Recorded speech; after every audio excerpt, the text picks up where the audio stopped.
And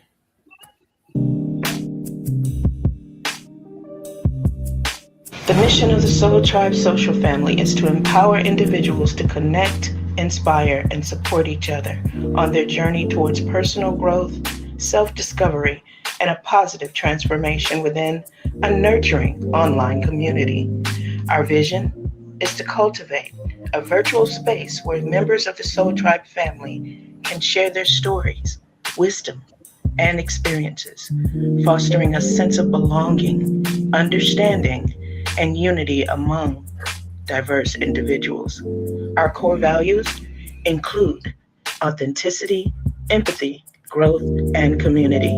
We aim to create a safe and inclusive environment for open dialogue and mutual respect, provide resources for personal and collective growth, celebrate diversity and individuality, and promote positivity, kindness, and mindfulness in all interactions within the community. Join us in shaping a supportive online family where your voice is heard, your journey is valued, and your spirit is uplifted. Welcome to the Soul Tribe, where connections are soulful and relationships are transformative.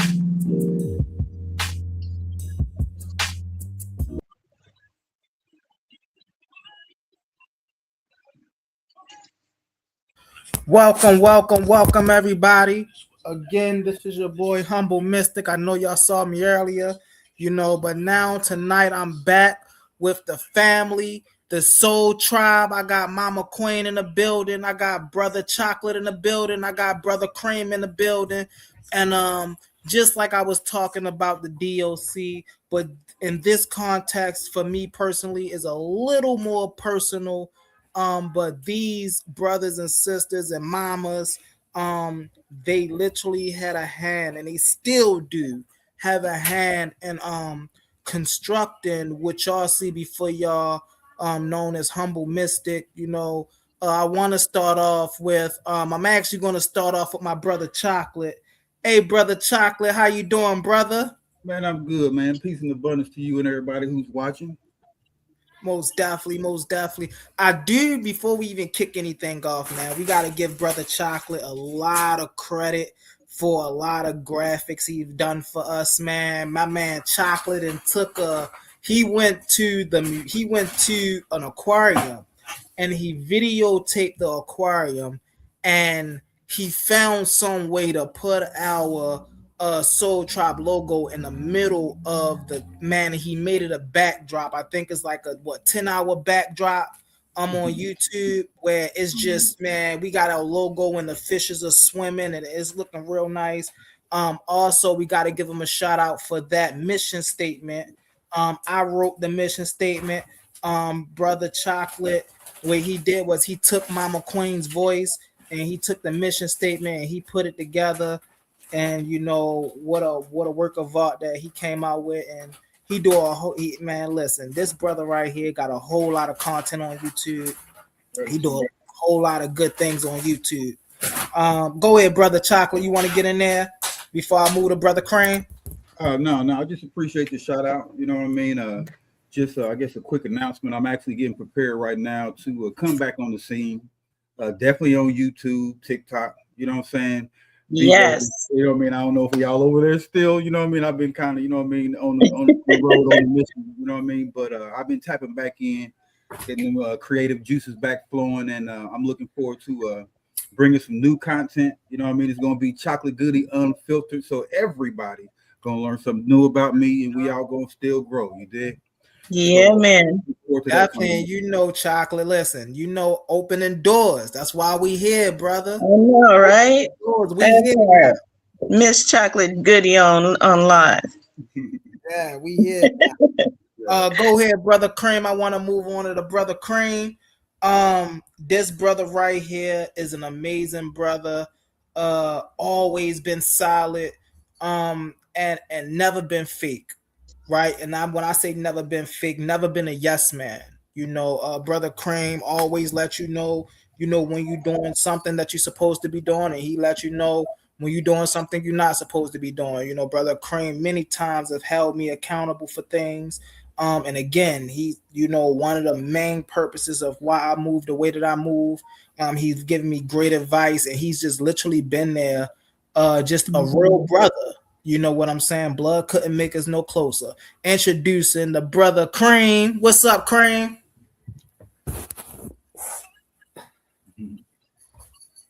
I see that he probably talking in the background right now. Michael CB. Listen, I got a story with all these brothers right here, and my mama Queen, of course, I'm coming to her next. This woman right here is oh man, she's a great role model, an amazing mother figure, and I gotta cam up because this is literally my mother of BIGO. And from the moment I made her my mother of BIGO, she's been very just caring and nurturing, and just again making sure I'm on the right path, and making sure I'm never lackluster or I'm never slipping, and just giving me great advice. This is my mama Queen, y'all. What's up, mama Queen? How you doing, mama? I am well, and thank you for that introduction. Thank you. Thank you. It's good to see all of you guys, man. I miss y'all. Yes. And I'm still over there, still holding it down. The first thing that I want to talk about, the first thing I want to get into, and maybe Mama Queen can get into this. How did the Soul Tribe come about, Mama Queen? Oh wow. BIGO. We all kind of met through BIGO, and we had so much fun with each other. I remember we used to meet on Azrael, our founder's page, all the time, and he's such a great teacher. And we used to we just started vibing with him and his crew, which actually consisted of Azrael, Unique, and Chosen Goddess. So I used to hang out with them, and when I used to go over there, I just kind of felt at home, and gradually, I think we all just kind of met that way to where we all just kind of found each other. Wow. And once we started vibing and hanging out, I think we were probably live at least 12 hours out of the day with each other. It became a really close-knit family after a while, and we just decided at one point, we were just going to start a family there. And that's how BIGO is operated, through families. You could stay solo, but they're operated through families. So when we decided to make it a family, a lot of us, just connected and haven't let go of each other on and off screen. We're really close. Most definitely, Mama Queen. Yeah. And and I'm gonna go to Brother Chocolate with this one. Brother Chocolate, can you speak to some of the things that made us close as a family on BIGO? Like, what are some of the things we would do together? Some of the events we would have?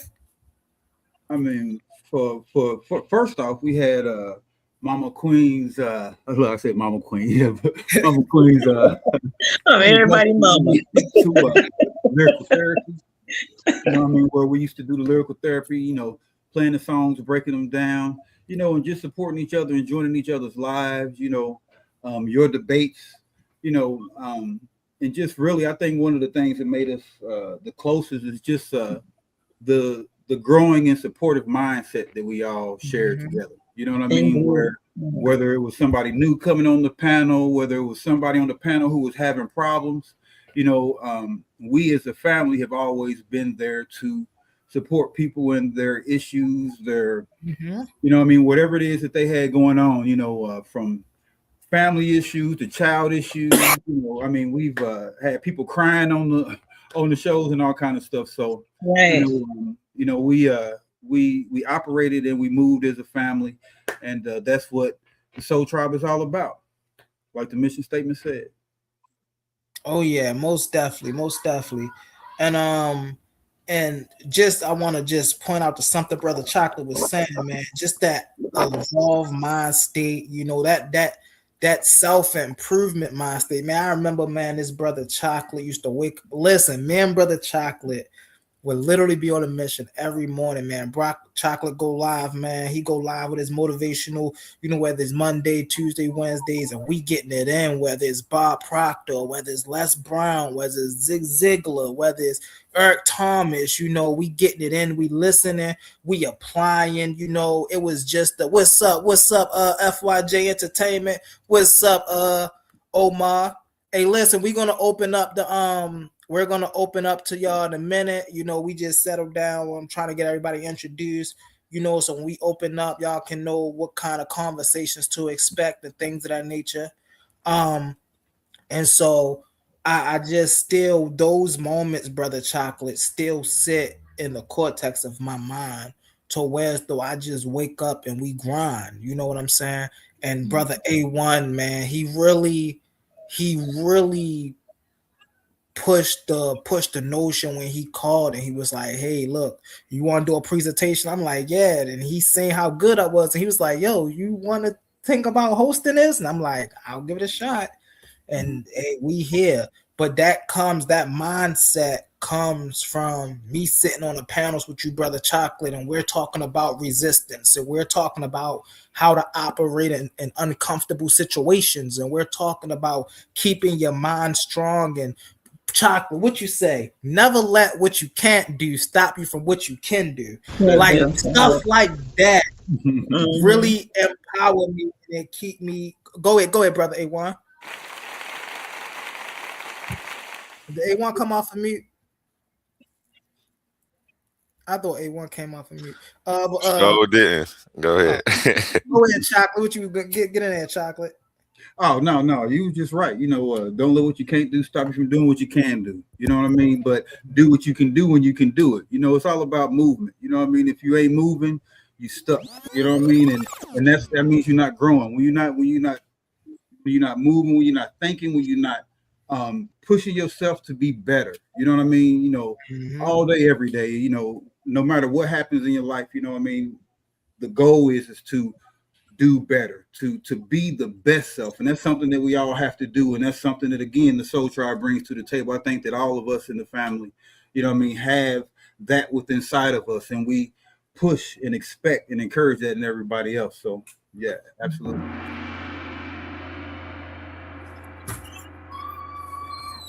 Indeed. Yeah. I want to hear what Brother A1 was about to say, though. I don't know if he was about to. Oh, no, I ain't had nothing to say, but I do like that saying. I'm about to use that. Don't let what you can't do stop you from what you can do. Yeah. Right. So that listen, saying has got me out of a lot of stuff. Well, it not got me out of a lot of stuff, but whether it be in a work environment, whether it be at home, when it comes into running into challenges or obstacles, that don't let what you can't do stop you from doing what you can do mindset activates your creativity. You know what I mean? It helps you to think about solutions versus the problem. So yeah. Go ahead. Most definitely. Indeed. Farquan? Yes, this is one of our new Soul Tribe members on Messenger on Facebook, Mr. Farquan Raphael. I call him the Kingsman. He has another brother that works along with him as well that should be joining soon. But this is my brother from years ago. So introduce yourself, Raphael. Yes, how you doing? Peace, everybody. Blessings. Peace and abundance. Go ahead, get it in there, brother Raphael. So I just wanted to thank y'all for allowing me to attend this illustrious discussion. The Queen wanted me to participate, so I said I'm gonna go ahead and participate and hope I can contribute to the beauty of what this group personifies. Thank you. Most definitely. Hey, brother Cream, are you back? Michael CB? Yeah, I'm here. Okay, so I was just, talking to you, just giving you some shouts out, brother. And I just wanted you to, get in there really fast, whatever you gotta say. What's up, everybody? I'm Michael, also known as Crim from BIGO. Okay. Appreciate the opportunity. Thank you. Okay. So listen, A1, who Farquan? Okay, so I was just, talking to you, just giving you some shouts out, brother. And I just wanted you to, get in there really fast, What's up, everybody? I'm Michael, also known as Crim from BIGO. I've met Yes, these sir. beautiful people through BIGO, my beautiful Soul Tribe family. That I've been rocking with for definitely over a year now, almost two, if I'm not mistaken. Just learning and growing with beautiful people, beautiful spirits. Happy to see Humble doing his thing here on YouTube. Glad that he's meeting and still doing his debates. Mhm. And I'm happy to grow with y'all. Most definitely, most definitely. We appreciate you, brother Queen. We appreciate you. Um, Go ahead, Mama Queen. You got something you want to add, Mama Queen? Oh no, I was gonna say we've actually known each other for about 3 years. Mm-hmm. It Seems don't like it's seem longer than like that. it, but it's been about 3 years. Yeah, It seems like it's longer than that, but I guess you Y'all, might be I right. know, right? you know what's I was interesting? You know thinking what's 5, but interesting? Hold on one Yeah. second. Y'all know what's interesting? It has been about 3 years. My twins are Mhm. 3. Yeah. yeah, yeah, yeah. Mhm. My The Twins twins were wasn't even born in here. the Soul The Tribe. twins wasn't Yeah. even conceived when we were together. right, the twins Yeah, wasn't even. That's what I'm yeah, saying, man. It was way before the Mhm. twins. yeah. Man, listen. Listen, Indeed. that tells y'all a lot, man. Listen, when I need parenting advice, man, I went Mama Queen. you know, we was over on BIGO, me, chocolate, brother Cream, um, over there, me and Cream go over there, play the Fortnite, man. Listen, we got so much history, and just like brother Chocolate was saying earlier, just helping people, right? Really helping people. I often tell brother A1, right? Talking is one thing. My bad, y'all. My goddaughter in the background, she getting changed and she sleep and she don't like what's going on. but so I often tell everyone, like, talking, this informational stuff like that, that's one thing, right? But when you sit on a panel and you got people who come on a panel who are depressed, you got people who come on a panel who lost their kids, you got people who come on a panel who, they just been through so much in their life and they just need somebody to talk to. And they come to our panel and we sitting there and we talking to them.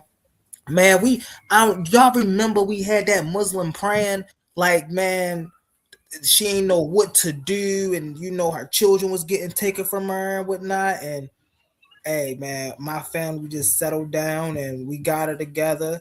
We let her know everything was going to be all right. You know what I'm saying? But that's what it's about. It's about actually touching the lives of people, actually actually making people feel like, although we're so far apart, we're still so close that you're never alone.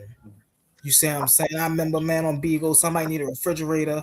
Auntie Bless Jules was in with the lady Queen. Man, listen, all of these things take place, and because we're not together in one city, and because we don't got one physical building, people take little things like that and they just like gloss over stuff like that. But yo, we did that. You see what I'm saying? Like, we actually touched people's lives that would have never known, or they would have never been doing what they was doing if they would have never came across us. And that right there is the true definition of a family, a positive family at that. I can honestly say, anybody that came across us when we was all sitting together, I don't care what kind of attitude they had. They could have had an angry spirit, a depressed spirit, a sad spirit. They could have anything, right? By the time they get 5, 10, 15 minutes within that panel, they done softened up, they done cried it out, they done hugged it out, they done, now they happy, they seeing sunshine, and look, we motivating them on to something bigger and better things. Right. Seeing self transformation on these panels. And this is the part I love. I love the debate as well. Don't get me wrong. Debating is my sport. You see what I'm saying? I step on that court when it comes to that.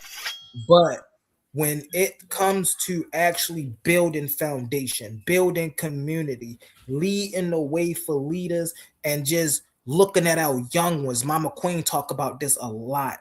really getting into it with our young ones and steering our young ones in the right direction because they are the future, right? Indeed. Man, this woman right here, when it comes to and see, this is why I be getting on the Hebrew Israelites about women can't teach me anything. When it comes to being a better father, a better parent, this woman right here, right, taught me so much patience, understanding, right? Just the way to communicate. You see what I'm saying? Just the way to just be in your and me and brother A1 be we be on the phone, we be talking about, just how to be in your energy, right? Just how to be yourself in that moment.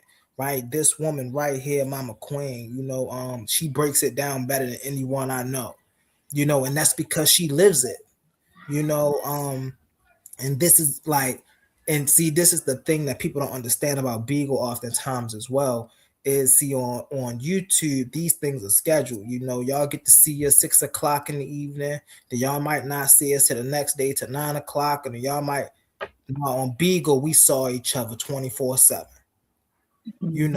So it was hard to, if you wasn't of the stock you were saying, it was hard to get that past us because we were solid without discernment, and because we sat around each other all the time, we trust each other discernment, and that's what me and brother A1 was talking about the other day about leadership. There comes times where, there came times with brother Azrael, he had to make snap judgments, when people, oh, what's going on? And what he say, Mama Queen? Hey, listen, I did this for the betterment of the family. You rocking with me? Or I don't know what to tell you. You see what I'm saying? And everybody that was rocking with him, what we say? Hey, we right there with you. So, when it come to, again, like I said before, building this foundation that y'all see and why I operate the way that I operate, it's because I've been blessed to be able to operate and be able to grow and evolve in such a magnificent system with structure, with love, with care, with toughness, right? And I mean that with brotherly toughness. You see what I'm saying, man? There've been plenty times where, the word "I can't" was thrown around, and one of our brothers had to come and yo, hey, we don't deal with that. We can do all things. Anything we put our mind through, we can do. You see what I'm saying, man? Me and brother Crane used to talk, and I can count many times. I'd be like, bro, I don't think I'm gonna hit this quota. Crane be like, look, you ain't got time to think like that. Look, what can we do? What moves can we make? What content can you put out that's gonna get you this many bangs? I'm like, okay, got you. You see what I'm saying? And so it's just those experiences that I've been through that I'm comfortable in any position. Me sitting right here with the brother A1 and Titan Debate League.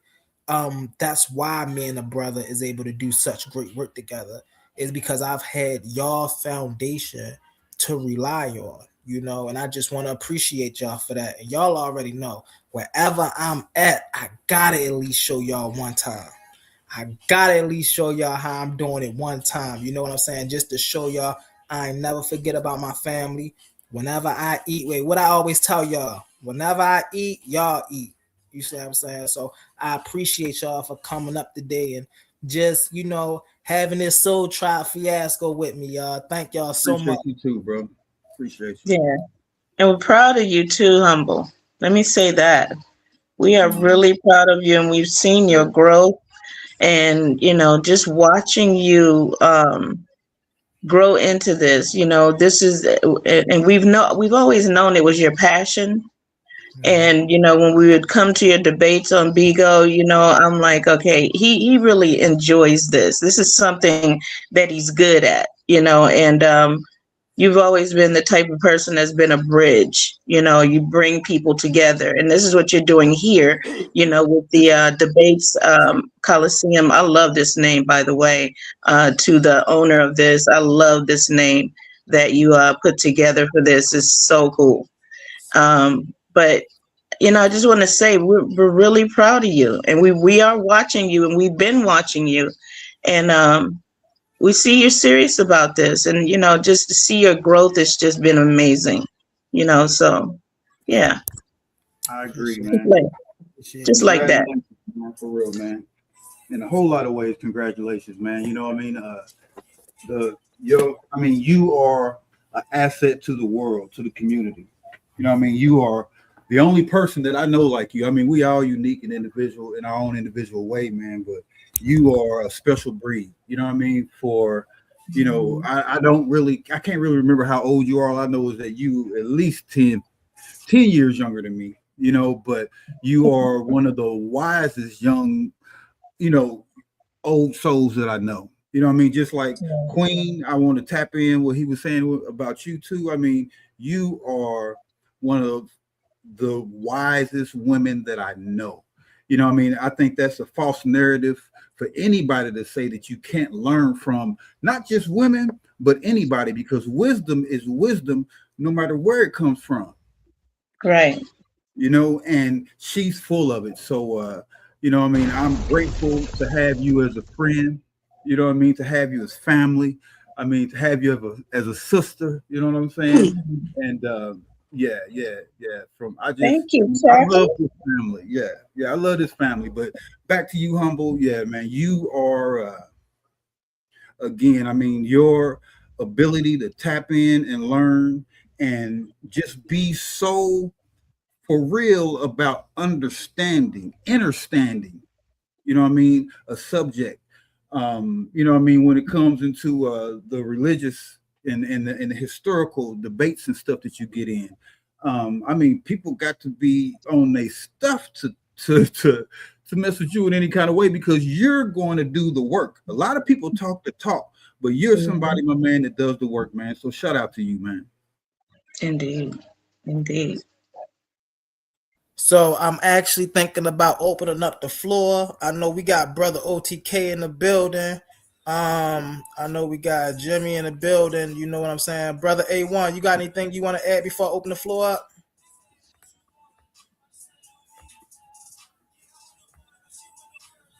Is he here?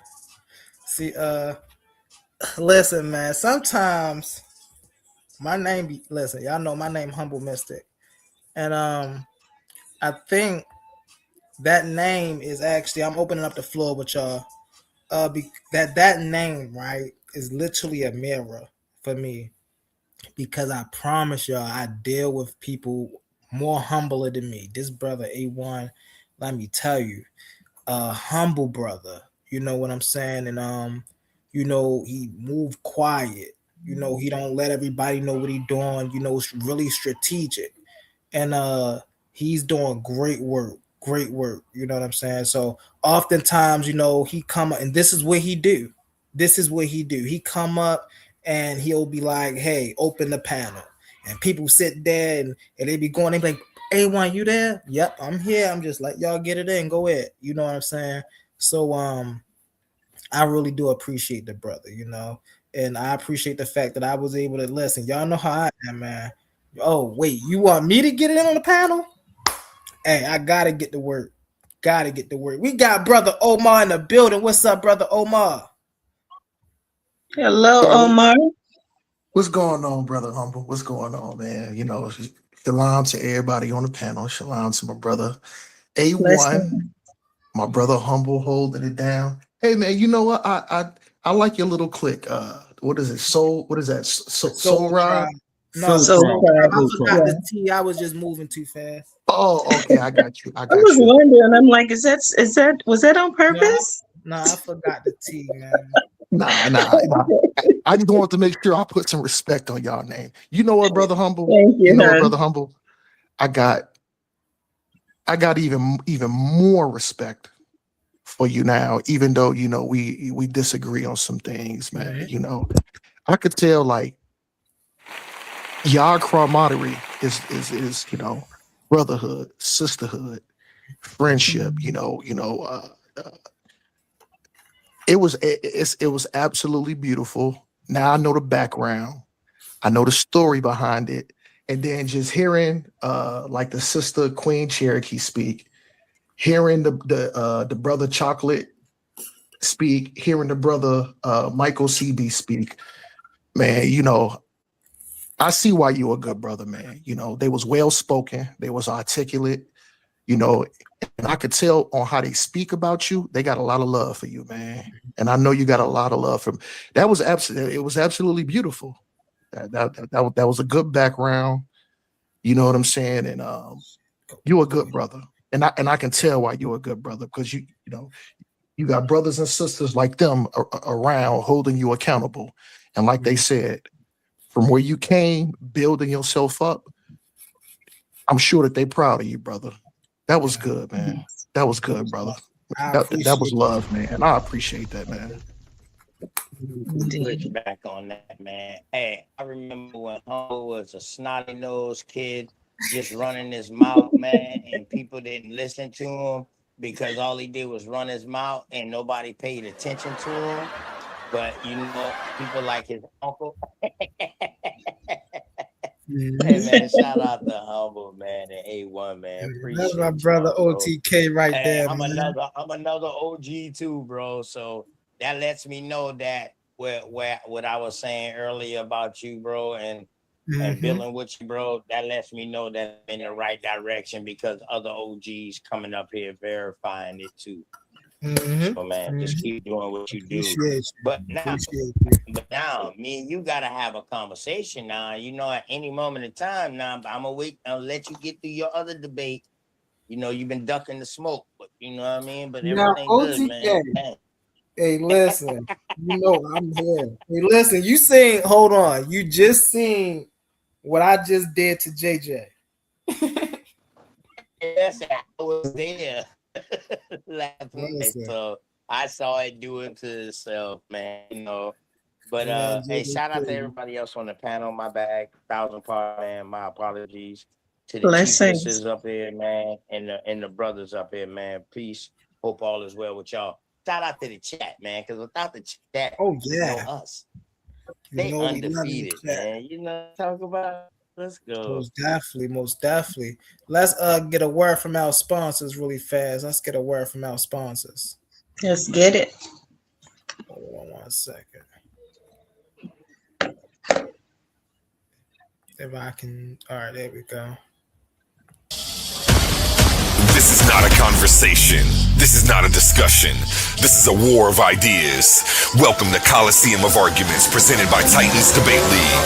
Two minds enter. One leads with intellectual dominance. In one corner, Shasad, the Hebrew scholar, armed with scripture, history, and a fire from the ancient text.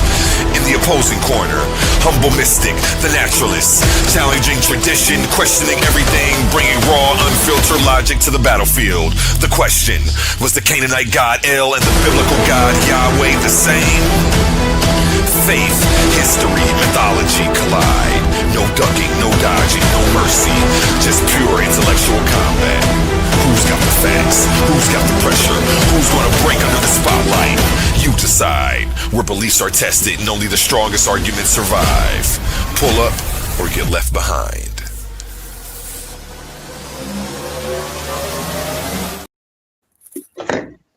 Let's get it. Let's get it. Yo, listen, man. My man A1 be doing his thing on these commercials, boy. I promise you he do. He be doing his thing on these commercials. We got brother Furquan down there. What's up, brother Furquan? Oh, I'm doing good, brother. Just excited to hear this good discussion that's finna pop off. Oh That's yeah, oh about yeah. it. Yeah, we turned into an open panel. Brother Omar, brother OTK, they be having some good information, you know. And you know, hey, listen, it's an open panel. Whatever we want to discuss, you know, how we want to discuss it, whichever route we want to take it. Hey, it is what it is. All right, sounds Yo, good. right quick. Right quick, humble. I only want to address one thing that you said, brother, because you know, I know they probably looking at me. You know, I got this straight Muslim name, Omar Muhammad, but you know, I'm an Israelite, brother. So I just want to make one small correction when you spoke about you know, is well, not all, some Israelite brothers say that a woman can't teach. So and I want to be very specific. A woman can teach. A woman can teach. The only thing a woman can't do is like lead the congregation, like the woman got the Bible and she say, pull John 3:15, pull the scripture, and men and like men is sitting at the foot of her, leading the congregation. That's the only thing she can't do. Now, can a woman teach? Yeah. That's just like 9 times out of 10. You know, the woman gonna throw down in the kitchen more than the man. So that's just like saying, an Israelite brother say, well, I'm gonna cook the food the way I want. Don't nobody like it. Hell no, I'm gonna be like, yo, baby, come up in here. Like I tell my, come up here and show me what to do. She's teaching me. Right. I don't know how to do taxes. Hey, baby, can you show me how to do this? Scoot over, baby. Let me show you how to do this. Let me teach you something. Exactly. So that's not necessarily white, right? You know what I'm saying? The woman, the Bible specifically say that there's nothing more precious than a woman. It compares her to diamonds and rubies. A woman has a part. She hold on. A man can't operate as far as of build. You can't build a nation without a woman. So the woman is very, very prized in Israelite culture. She holds respect. She holds value. So I just wanted to correct that there, brother. That's it, brother. Most definitely. I be poking fun, man. I know you know, brother. I know a lot of y'all Israelites don't believe in the same manner. You see what I'm saying? Because I know for a fact if I go ask Tazariak about that, we all know what Tazariak. But he's gonna agree with me because that's he's gonna say that's one of my elders. That's who I take a lot of tutelage under that. That's how I came in the truth is through Captain. So I side with the UPK brothers. Now, if you go ask another guy like, you got an Islamic name. I'm sorry, brother. Go ahead. Go ahead, you brother. got an Islamic name. Is that your original name? Your original birth name? Yeah. I'm just asking because I'm wondering. Okay. I'm gonna give a quick background. So I'm from Chicago. So when me and my brothers was born, like my brother is Kareem Muhammad. So when I was born, my parents was already grounded in Islam. They went to the mosque over there. I think it was off the south side. It was like off of Stony Island. I think like off of 80 something, 85th. The mosque over there. So when I was born, I came up in Mohammedanism too. Yeah, exactly. You know what I'm Yeah, man. Definitely. You had my father. You had Marcus Garvey, and then you had your boy who started the Moorish Science Temple, and then you had your boy who came out of Noble nowhere, Jurali. No. Yeah, and then you had Master Farad. Noble Jurali was out of Chicago. Right. Yeah. All of them started in Chicago. Man. So Chicago. Big facts. Go ahead. We got a rich history. My father was a part of Louis Minister Farrakhan. He was a part of the security detail. His specialty was security. He was nice with them hands. So he was they know Cosmo's grandfather helped build the first temple in Detroit. Temple number 1. So that's why I say, man, forget the Owaspi, forget all of that, forget a person believe, or he don't even believe in that, but forget what a person is saying. It's the point that he's a person and he got a lot of history with himself. You know what I'm saying? So that's the things we need to look at. That's how we gonna become better. Yo, he said, but I mean, Owaspi. No, you know what? Like when it comes to OTK is funny, bro. Tell you that he don't. Why you do that? Why you do that, OTK? That boy threw a shot at Cosmo. OTK is funny. We know who he threw a shot at. Oh, Cosmo! Listen, my brother Cosmo will tell you that he will throw the book away. I'm not saying after hospital like that. I'm just saying that like, yo, they can still do what they do without the Owaspy. They don't need the Owaspy to do what they do. That's what he's saying. And trust me, I've been rocking with my brother for 5 years now. Yeah, 4 years now. Trust me. I know what the Yeah, creative man. gang roll with, man. You know what I mean? Yep. So that wasn't no shot. It was like, that's what he'll tell you. He will tell you that he might say it like that, F the Owaspy.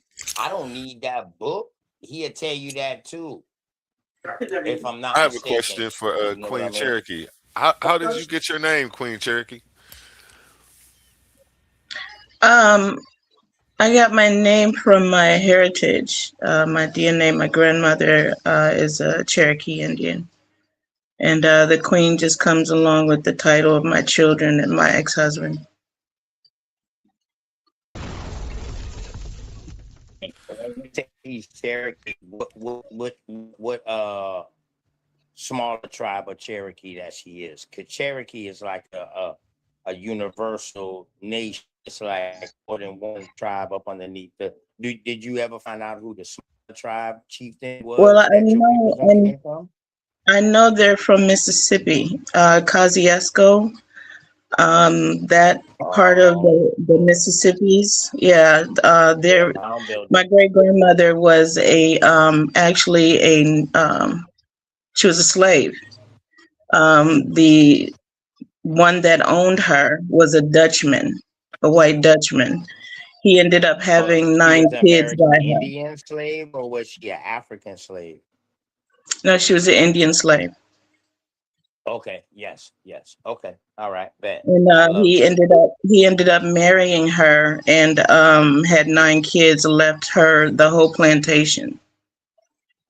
Big facts. And that's why I be trying to tell these trans Africans, they be like, oh, we took the name of our slave owners. No, because when we go Hmm. back and we look at history, every so-called slave or indentured servant didn't take the name of their slave owners. If you took the name Right. of your slave owners, that was your great grandfather or something like that. Hmm. Big facts. Yeah, it was a Hey, really interesting story, that my grandmother shared with us before she passed about her mother, and that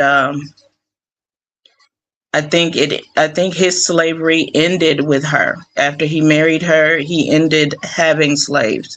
But on his plantation was nothing but Indians.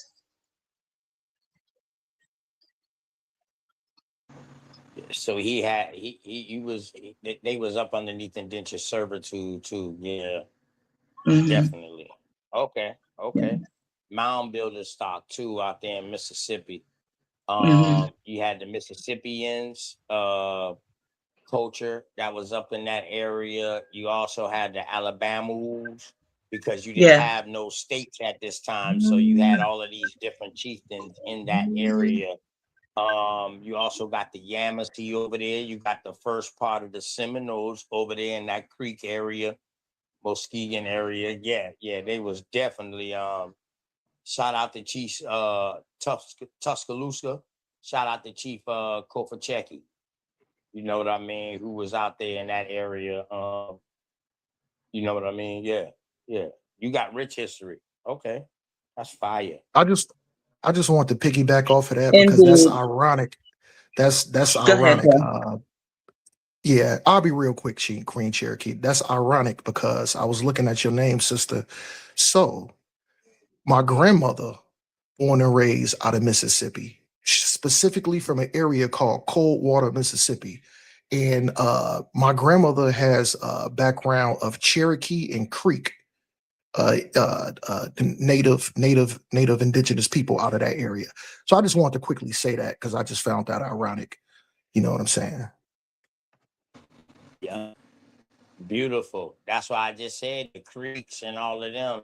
Yeah, definitely. So the Creeks was like a confederation too. So when they say the Creek Indians, that was almost like a confederation that when people was coming across it, that they classify these people as. This is one thing we got to understand. That's why you see different classes because you got to look at who's writing at that time and who's talking about these chieftains that they're and that they're seeing, that they're visiting and they come in parts of. So once we know that, that's when we see his different lingual and all of that. So yeah, hey, that's some beautiful info, man. Both of y'all, for real. So with that being said, Omar Muhammad, so are you Aboriginal or American Indian? By that being said, Well, because or I are you go, indigenous? You might like the word indigenous. You know what I mean? I don't want to throw that name out there because they call it constructs and stuff like that. So I don't want to throw no name out there. yeah, but because of the Israelite culture, the seed pushes through the man. So the thing is, I am the seed of my father. I'm the seed of my father. So I would be considered more of like a a black, like a black and Taino. So let me ask Yeah, you this but though. So now you said two things. You said because of your Israelite stuff or whatever like that. You are what your father is. You know what I mean? Over here with the American Indian indigenous over here, you are what your mother is. We roll on a matriarchic society over here, bro. Nobody roll off a patriotic society into the Bible. Go ahead. that's not true, brother. If you look at the majority, because I think I heard the sister Issa Queen say one time, going back to the African cultures, was women. That's not true. It's absolutely not true. The majority of cultures in the ancient times was all passed through the seed of the man. You very find it very seldom to where the woman pushes the culture and pushes the bloodline. A woman don't have seed. She's the earth. She carries The it. woman She does carries have it. seeds, dog. The She's man born has to with put the seeds. seed in her, brother. Bro, they call them eggs, but she's born with seeds too, bro. Each one of those Eggs seeds aren't has a seeds. chance to You get breaking up, fertilized. OTK? Call them eggs, bro. You My bad. you breaking up, brother, a little bit. Yeah, you breaking up a little bit. Uh, e- e- egg, My egg, bad. yeah, egg is definitely not considered seed. It's definitely not. That's really incorrect. Um, but me saying that, like, I'm not putting because I know a lot of you putting one. I ain't putting a woman down because she need us and we need her. I'm just saying the man carries the seed, the man carries the bloodline. If you notice, anytime throughout antiquity when there's war, they don't go in and kill women. They go in and they kill young men, boys, and grown men because the man carries the seed. You really don't hear about a wartime when they go in the village or go into a town and they slaughter women. You really don't hear about it. Dog, Now, they take them hostage. Hold that's on. some religious stuff. Hold on one That's a second, y'all. religious war. Yeah, that's a 1 second, religious war that bro. started Hold on. I gotta hit off, this really man. fast. Hold on 1 second, OTK. I gotta hit this really fast because a real Spartan warrior just came up in the building. I mean, somebody who do this for real. Somebody who put his life on the line. And when we say he don't play out in these streets, the founder of the SoulTribe, brother Azrael Bay. Yeah. What's up, twin? What it do, brother man, Ed? good to see you, man. Peace and love, babe. Peace and love, babe. Peace and love. You muted, brother Ass. You muted, brother Ass. You're muted. All right, y'all can hear me now, right? Yes, Yeah. sir. Okay, well, first and foremost, you already know how I get down. For everybody that don't know me, peace, love, peace, and happiness. You know what I mean? Yeah, I'm not a man of many words, man. I'm an Aquarius. I don't really believe in doing too much talking. This is the era of the Aquarius. If you're not, in my opinion, if you're not evolving, then you shouldn't be talking. If you haven't mastered your spiritual journey, then you're still learning how to be human. You know what I mean? And which is cool because we got to master being human. All the black issue and shit like that is totally irrelevant if you don't know who the fuck you are on the inside. You know what I mean? So, man, you know how I get down. I don't play around. I don't play around with nobody. Everybody's time is on a time limit. So, you know, I'm here, man. Fuck it. I'm on duty right now. So you know how I am on duty. I'm on these streets, man. I do this shit for real, bro. I got my shit on me right now. So, I'm all the way up. I'm all the way up. I'm just gonna listen to see what y'all got going on, what y'all talking about, and I'm gonna sit back and observe and report like I always do. But love, peace, and power to you, my brother, like always. So I love. Yeah. AZ. You know what? I stand corrected. Hold on. I made an error. And like I said, Salute, babe. Salute. I'm a man of integrity. I'm a man of integrity. The brother was right. So I was wrong. I stand corrected. Traditional Cherokee culture is matrilineal. In history, matriarchal. When kinship, property, and social status descends through the mother's line. So I stand corrected. I was wrong. Women held significant power, acting as heads of the household, owning land and influence political decisions, often as a woman counsel guided.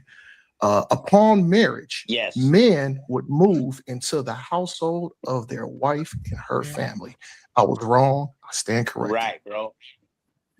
Hey, Omar, that's all I was trying to tell you. Over here, that's how we roll. That patriotic society came in with the book. You understand what I'm saying? We was a matriotic society over here. Yeah, you had chiefs. You had multiple chiefs of different chieftains, depending on how big your chieftain was. But yet they still went to the great mother or the mother to talk. The mother depicts who was the next chief too.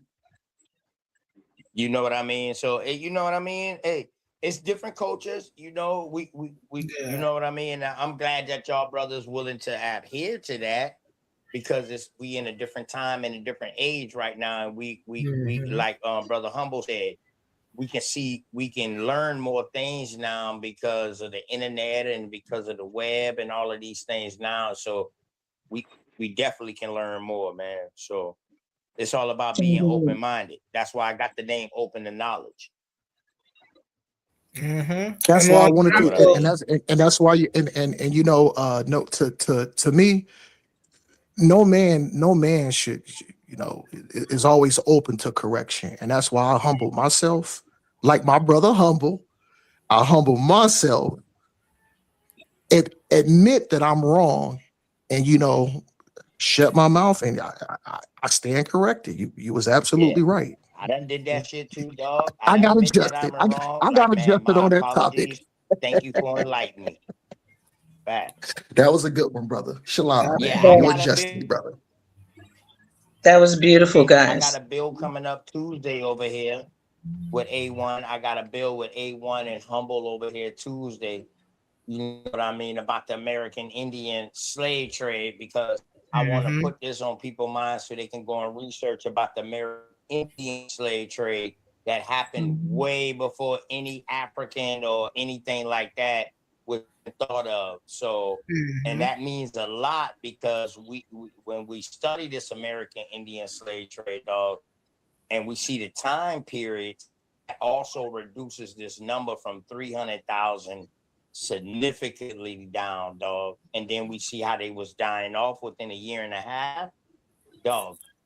Man, we got to do a lot of more research. That's all I say. That's all I say. And it's amazing delving more into the Native American background, the different tribes and stuff. My great grandmother passed away some years ago, of course. But my grandmother, before she died, she looked at me and she said, "I wish I'd gotten down to the registry to sign you guys up because you guys would have been benefiting off of her bloodline, through the tribes. They have a different system of money and land and ownership of what's theirs, but it's through the bloodline. If you're not registered and your great great grandmother and great great grandfathers are not registered, you're the other seeds of those kids that come from that cannot own it or can even take credit for it. So if you know anybody that's great grandmother is still alive, get on that registry, get on there now. Most definitely, most Hey, definitely. so cool. Glad you said that. So also in my build, I'm gonna bring out these Indians and these $5 Indians who was trying to get on these roads. You gotta And that's fix your going mic a into little what bit, you're talking OTK. about right now. My bad, bro. What happened, bro? No, I was saying fix your mic a little bit. You like doing a little glitchy. My fault. All right now. Mic check. Yeah, you good right now. Yeah. Hey, so Queen, I want to build with you with that because we know that they got real pretendians and they got real $5 Indians who was paying to get on these dolls rolls and stuff like this to inherit land and stuff like that. And also during the Civil War, we can see that they was bringing people from Africa and Afghanistan over here to America and classifying them as something else so they can get allotment lands. It's called what was the name of it? Not petition lands. It's another name for a goddess, and I want you to look it up. It's like they was granting these people who was fighting with the North, that anybody, any immigrant that they came, because they was losing against the Confederates down south. They was losing against us. So they had to start bringing a bunch of other people over here to help them. And they gave them petition lands and stuff like that, and like land grants and stuff like that. So, man, it's a big research, man. That's why I said, man, we don't know until we just keep doing the research. But all we can do is just find a better understanding of everything. That's Yeah. Right. Yeah. And so much goes along with that, you know how these different tribes and generations, and this is what's so crazy about it, is that the ones that look a little bit more Caucasianoid Indians, they have they get money like $3,000 a month just for free from the tribes. And they're so whitewashed all the way down through their generations that they're almost like what I think you have to be like a tenth blood or 8% blood of that tribe to be able to get it. And these people have been just literally, in my opinion, robbing the system, because they've gotten, the tribes, they say that there's people that just use the money and don't do anything with it. There's so many, there's so much going on. I don't want to say too much, of the bad things. But if you know about the tribes system and what they do with that government money or that money they get from the tribes, they don't do anything with it. They get drunk. They sit around. They don't do anything with that money. And the people that should be getting it, is not getting it, because there's a lot of information that wasn't passed down to generations until somebody said something. So I found out about it through my grandmother on her dying bed, so this is one of those things where at that point she couldn't go down there to register or to make sure that our great grandmother's name was there, so having to depend on her sisters, which some of them are still alive, but they're up in age too. So I'm telling my mom, I'm like, please, just for some type of way, try to get down there, because this could benefit our generations, especially if it's our great grandmother's money, and it's passed down through her, the tribe that she was from. But, she owned a lot of land in Kosciuszko, and, that plantation is extremely huge, orchards and ponds and catfish ponds, all kind of stuff. That man, the man that she had all those kids by, my great grandfather, he was a Dutchman, Right. and yeah, so I guess in hindsight, we still got that. But when I think about the money that could have benefited my kids and my mother and, and her children, yeah, we're missing out on a lot of that because of the information that we're really not delving, deeply going into that's right there. And that's a lot of us that don't know that there's Native American background in your family that you should be benefiting from those governments, that money, that's your money. Right, right. Mm-hmm. Definitely. More so, an issue that I take with the Native American thing we deal with, or even if we want to call them Native American or indigenous, is sometimes we spend so much focus on the motherland that we forget about the indigenous people of this land before Right.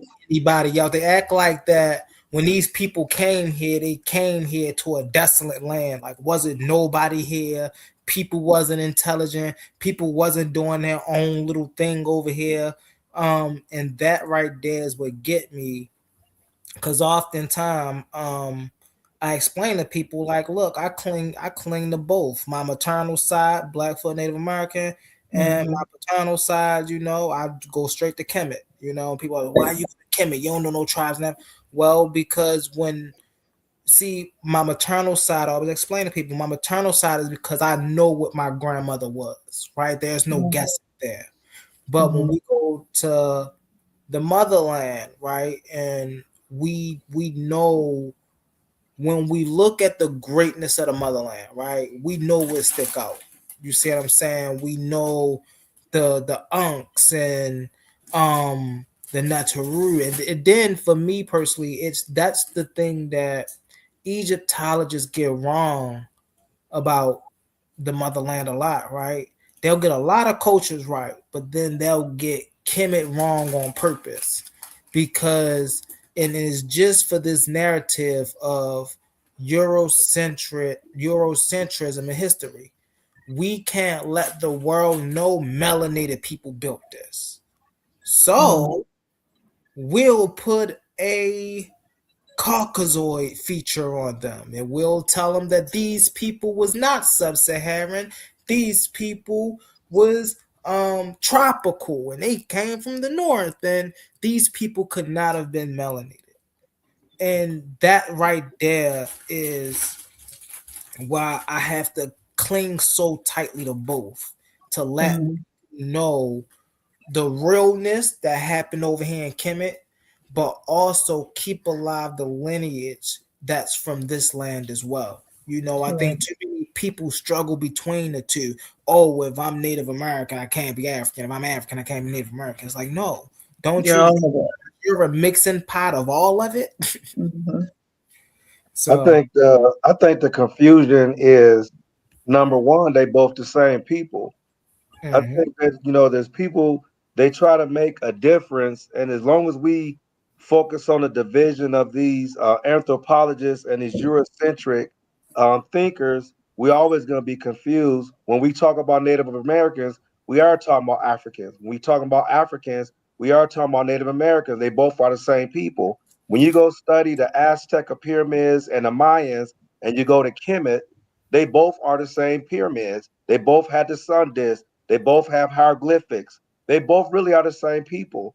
And the thing is, we as original people, no matter what tribe we call ourselves, it could be Hebrew Israelite, it could be Moors, it could be Ghanas, it could be Malis, it could be whatever we call ourselves, we all personify the same root. We are the same exact people, but we have various ways of thinking, various schools of thoughts, and that's what makes us unique and beautiful as a people. But we all are from the original tribe. We came with this earth when it was first founded, when there was no 12 tribes. We go beyond the 12 tribes. We go beyond pre-Adamites. So when you start talking that history, then you talking going probing deep into something that surpasses whatever has been written and recorded. So we all are representation of that same people. Indeed. Mm-hmm. I Mm-hmm. like that. I respect that for Quan. If I may, because I mean I must say it is Soul Tribe Hour, and I really didn't hear the brother Chocolate, Michael CB, cook that much, but Sister Cherokee gave, she gave her background. I just kind of want to know a little bit more if Sister Cherokee can go first, and then Chocolate, and then Michael CB. Kind of like, what made y'all want to take an interest to the community, and just kind of go out there and put that information out.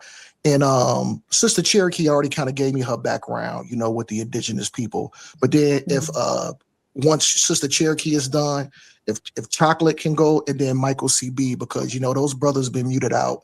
They've been waiting patiently, and I'm intrigued. I'm intrigued to know more. So I just wanted to say that right quick. Oh yeah, definitely.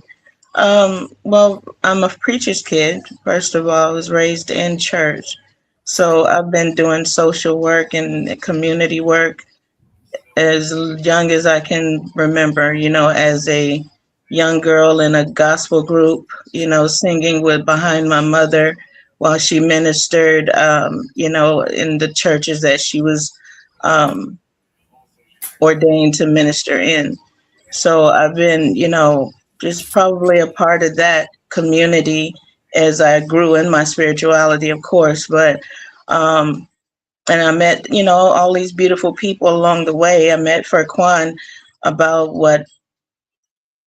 15, 20 years ago, and he and I connected then. The rest of them, we all met on BIGO. And it's just a part of us. It's a part of what we do. It's almost like you can't help but help. Does that make sense? When you're a helper, you just can't help but help. And it just goes along with what I do and what I am and who God ordained me to be, is just a helper. If I can assist you with something, if I can give you a word of advice or give you a word of wisdom or encourage you, I think I'm one of the biggest cheerleaders that SoulTribe has. So that's my job, is to cheerlead my tribe on to victory. So that's my designated job. But go ahead, you guys. Y'all got it. Beautiful, beautiful. And I'm sorry, because like I said, I'm not familiar with y'all. I'm not sure if brother Furquan is a part of Soul Tribe. I really want the members of the Soul Tribe, the people that's on the panel, to give a little bit about their background, history, and what made them take an interest. But like I said, I'm just really not familiar, Everybody so on I the don't know. panel, right? So everybody on the panel you see, from Furquan to brother Azrael to Mama Queen to Cream to Chocolate, they all Soul Tribe. Yes. Okay, cool. So I'm gonna mute out because, like I said, like I'm really intrigued. I could tell that the members of Soul Tribe, they're well spoken, articulate, smart, educated. So I just want to know more because, like I said, like I'm just intrigued, and I'm always just willing to learn and learn about people. So if all the Soul Tribe members can kind of do that, and I'll mute out and I just listen gracefully. Awesome. Well, we could start. Mama Queen gave us her little spill. We can go next to Brother Chocolate. Go ahead, Brother Chocolate. All right, peace, love, light, and abundance to everybody on the panel and everybody who's listening, everybody who might tap in later. I go by Chocolate Goody. I'm from Indianapolis, Indiana. This whole thing for me is about, it's more than just about telling my story, but it's my way of giving back to whoever's ears and eyes might drop on a conversation or get to run into me right now. I made this pact where everybody in my life right now is supposed to win because of the things that I've been through and the person that I am as being a Life Path 9. I have the ability and I have learned a lot and I've been gifted with a mindset and a purpose that most people don't subscribe to. I call myself an uncommon man because in a whole lot of ways I am.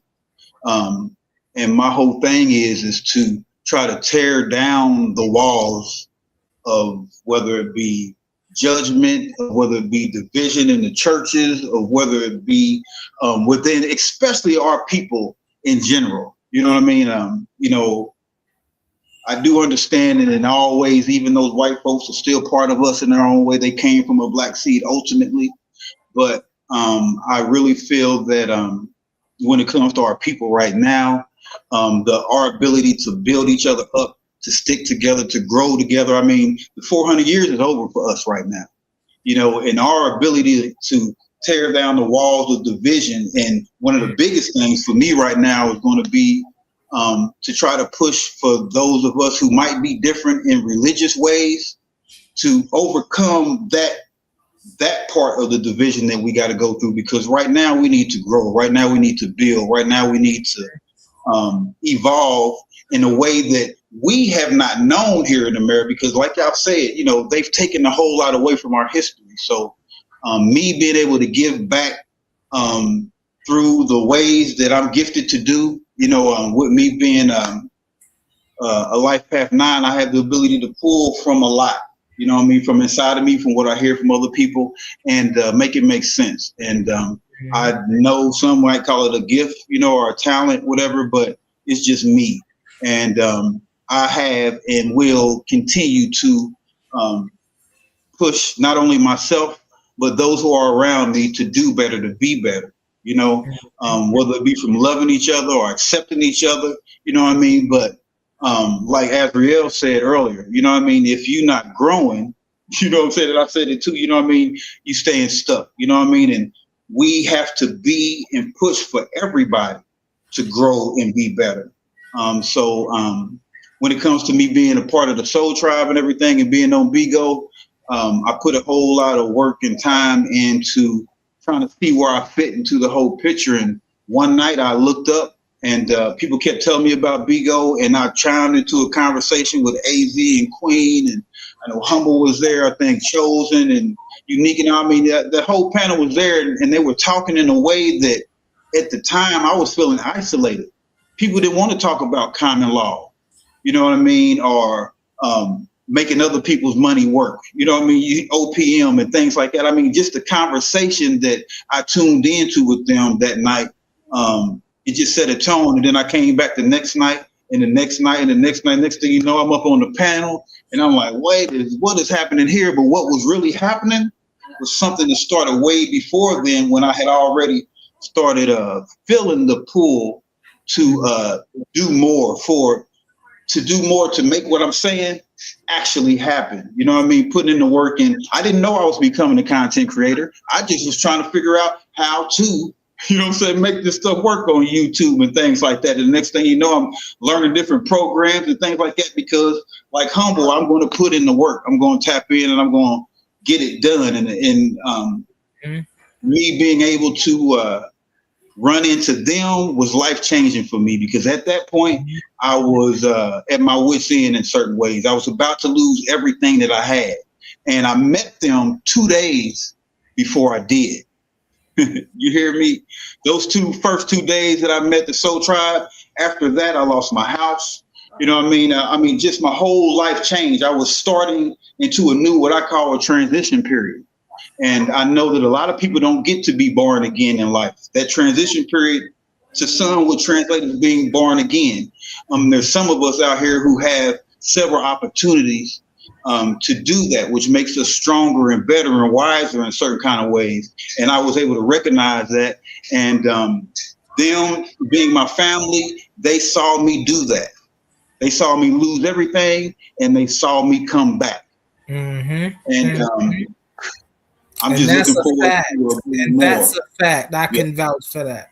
Me and his brother, I telling y'all, man, 6 o'clock in the morning, and it's crazy because it's 8 his time, but I think it's 6 my time. 6 o'clock in the morning, man. Every morning we listen to Les Brown. You can overcome. We listening to ET. You owe yourself. We listen to Bob Prime, and it's not we just listening and okay, bro. We listening to that. No, we listening and we're applying. The next day, oh yeah, well, this was what we worked on, and this is how we get, man. We ain't being stagnant no more. We ain't holding ourselves back. And my man started to make his own motivational videos. He say, "Listen, I'm into it, so I might as well start doing it." My man, and that's something, brother, Chocolate, I want to get into here shortly. If you could pull up a little bit of the, a little bit of content that you started creating throughout your journey with the Soul Tribe, you know. But while I'm gonna give you some time to do that, but while you're doing that, I want to go to Brother Cream, and then after Cream, we're gonna go to Fonquan. Go ahead, Brother Cream. Are you there, brother? Michael?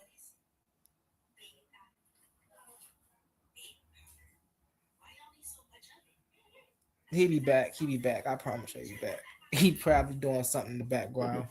Um, hey Farquan, how you meeting Mama Queen, and then Mama Queen introduced you to the Soul Tribe, and then you fitting into the Soul Tribe. Um, how did that experience go for you? Well, first of all, brother, I met Queen way back in probably 2006 when we first met. We've been knowing each other that long. Um, when she met me, I was always involved with some of the activities that she involved herself with, especially doing things in the community. Me being a member of the Nation of Islam, I'm one of the student ministers, especially in Temple Number 3 in Milwaukee, where I'm at. Um, so it wasn't hard for me to adapt to this beautiful platform that she brought me into with the Soul Tribe. So I fit right in, and the experience been really good because all the good topics, all the videos that's been shared, a lot of these are in tune to what I believe in anyway. For I believe in the frequency, the energy, the spiritual path that we all take. I love our history. Um, so I love getting into discussions that's going to benefit our minds and advance us to the next level. So trust me, this been very refreshing, given the fact that I spent really half my life behind bars. So when I was a young man, I didn't have a father in my life. I had a mother that was addicted to crack and alcohol, and I learned all my lessons from hustlers and players and pimps. So unfortunately, I followed that path and end up in the prison system and spent over 23 years behind bars. But when I was there, I was able to study everything from more science to Hebrew Israelite literature to Islamic Sunni to history in many different segments, Native American history. I basically read everything, brother, and end up getting my PhD in transpersonal counseling and my doctorate in divinity. So I wrote books. I have books that I wrote that's on Amazon, Okay. and that's my passion is to help our people elevate and to put them on a better footage when it comes to advancing in this world. And one of the things that I would like to do is help diminish a lot of the division among our people because we fight too much among each other when we all are really from the same tribe originally because we the first people on the planet. So we could talk about different tribes all day, but ultimately we are the first people. Nobody can deny that. So that's my mission and that's my platform. Right, most definitely, most definitely. And before I get in there, I wanna see if Brother Az and I'm gonna ask Brother Az, we know the story, the ones of us who know the story, but if you can sum it up for us, Brother Az, um, what got you to create the Soul Tribe, and what benefit do you think that we've brought to our communities? Hold on, not yet, A1. Oh, and real quick, Safu X, it says your devices are not connected. It won't let me add you to the stage. Can you try to connect your microphone? And I see you down there, but it's it won't let me add you up. Back to you though, humble. All right. Go ahead, brother Az. All right. Well, I said it already. I'm an Aquarius, and just a little bit about me. My past life, I took a vow of poverty. I was a monk. I've been here about 7 times already. I'm a reincarnated soul. I didn't come down here to follow rules this time, and I didn't come down here to dim my light this time. Last time I was a Pisces. I mastered spirituality, um, and I've done very, very well. This go around in this particular body, I was brought here to liberate those people that have a voice and have not had an opportunity to be able to speak. That point in case, this is the era of the Aquarius. And so I created a space because I could and because it was the right thing to do for humanity. And in this space, other souls came through. I never judge these souls because these souls are eternal, just like me. And so in this space, they were able to speak their voice and unfurl, unbothered, not judged, as they were. And so therefore, um, information went forth to remind us of how far we have fallen due to outside distractions.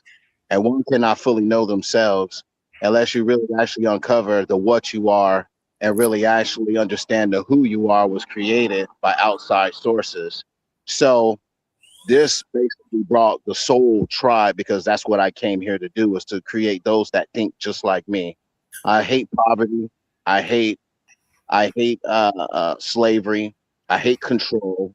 I hate those people that are tyrants that hide behind the trickle down effect of broken down systems in politics. I'm well versed in science. I'm well versed in history. I know exactly what's going on, but this time I didn't come to do it by myself. I come to build a team. And this team that you see, the manifestation of that are my brothers and my sisters that are on this panel today, who still yet to this day are still growing and still unfurling and still becoming better and better and better and better. The joy that I get from it is people being able to be who they are. And that's my payment. And to be here on this particular platform and to see other people collect in to identify whether it's black, whether it's African American. You know, I've studied as the Moors. I done did the Hebrew stuff. I done did so much stuff now. I just don't wear no goddamn titles no more. And so, point in case, that's just what I am right now. This is who I am. This is what the Soul Tribe is about. It's a voice, something that the so-called Negro has forgotten in the land of his captivity, within the dark chambers of his mind, and also the so-called black woman. You know what I'm saying? Who has forgotten about her grace and her power and her ability to do wonderful things and beautiful things. That's it. See how simple that is? I summed it all up. Everything else is footwork and evolution. That's all I had to say. That's all I can say. Everything is evolution. We live in it right now. Right now. So I'm gonna mute my mic. That's all I had to say. Unless if there's any questions for me. Most definitely, most definitely. Did Michael come back? No, hold on. Hey, did CB come back? Michael, hey, Crane, you back? No, he probably see sometimes he be on the panel just for the support. He be here. He might come back though a little later. We'll keep checking it on him. But that was beautiful. That was beautiful, man. That was so you don't want to hear my turn, Omar? My bad, humble. That was turn, beautiful. Omar? Of course, brother. I'm finna mute out. Go ahead, brother. Go ahead, brother. I'm like I said, man. Y'all intriguing and it's interesting. I'm gonna mute out. Go ahead, brother. I am the progenitor of what you heard. You see what I'm saying? Man, I'm all of that. If all of that could make a baby, this is what you get.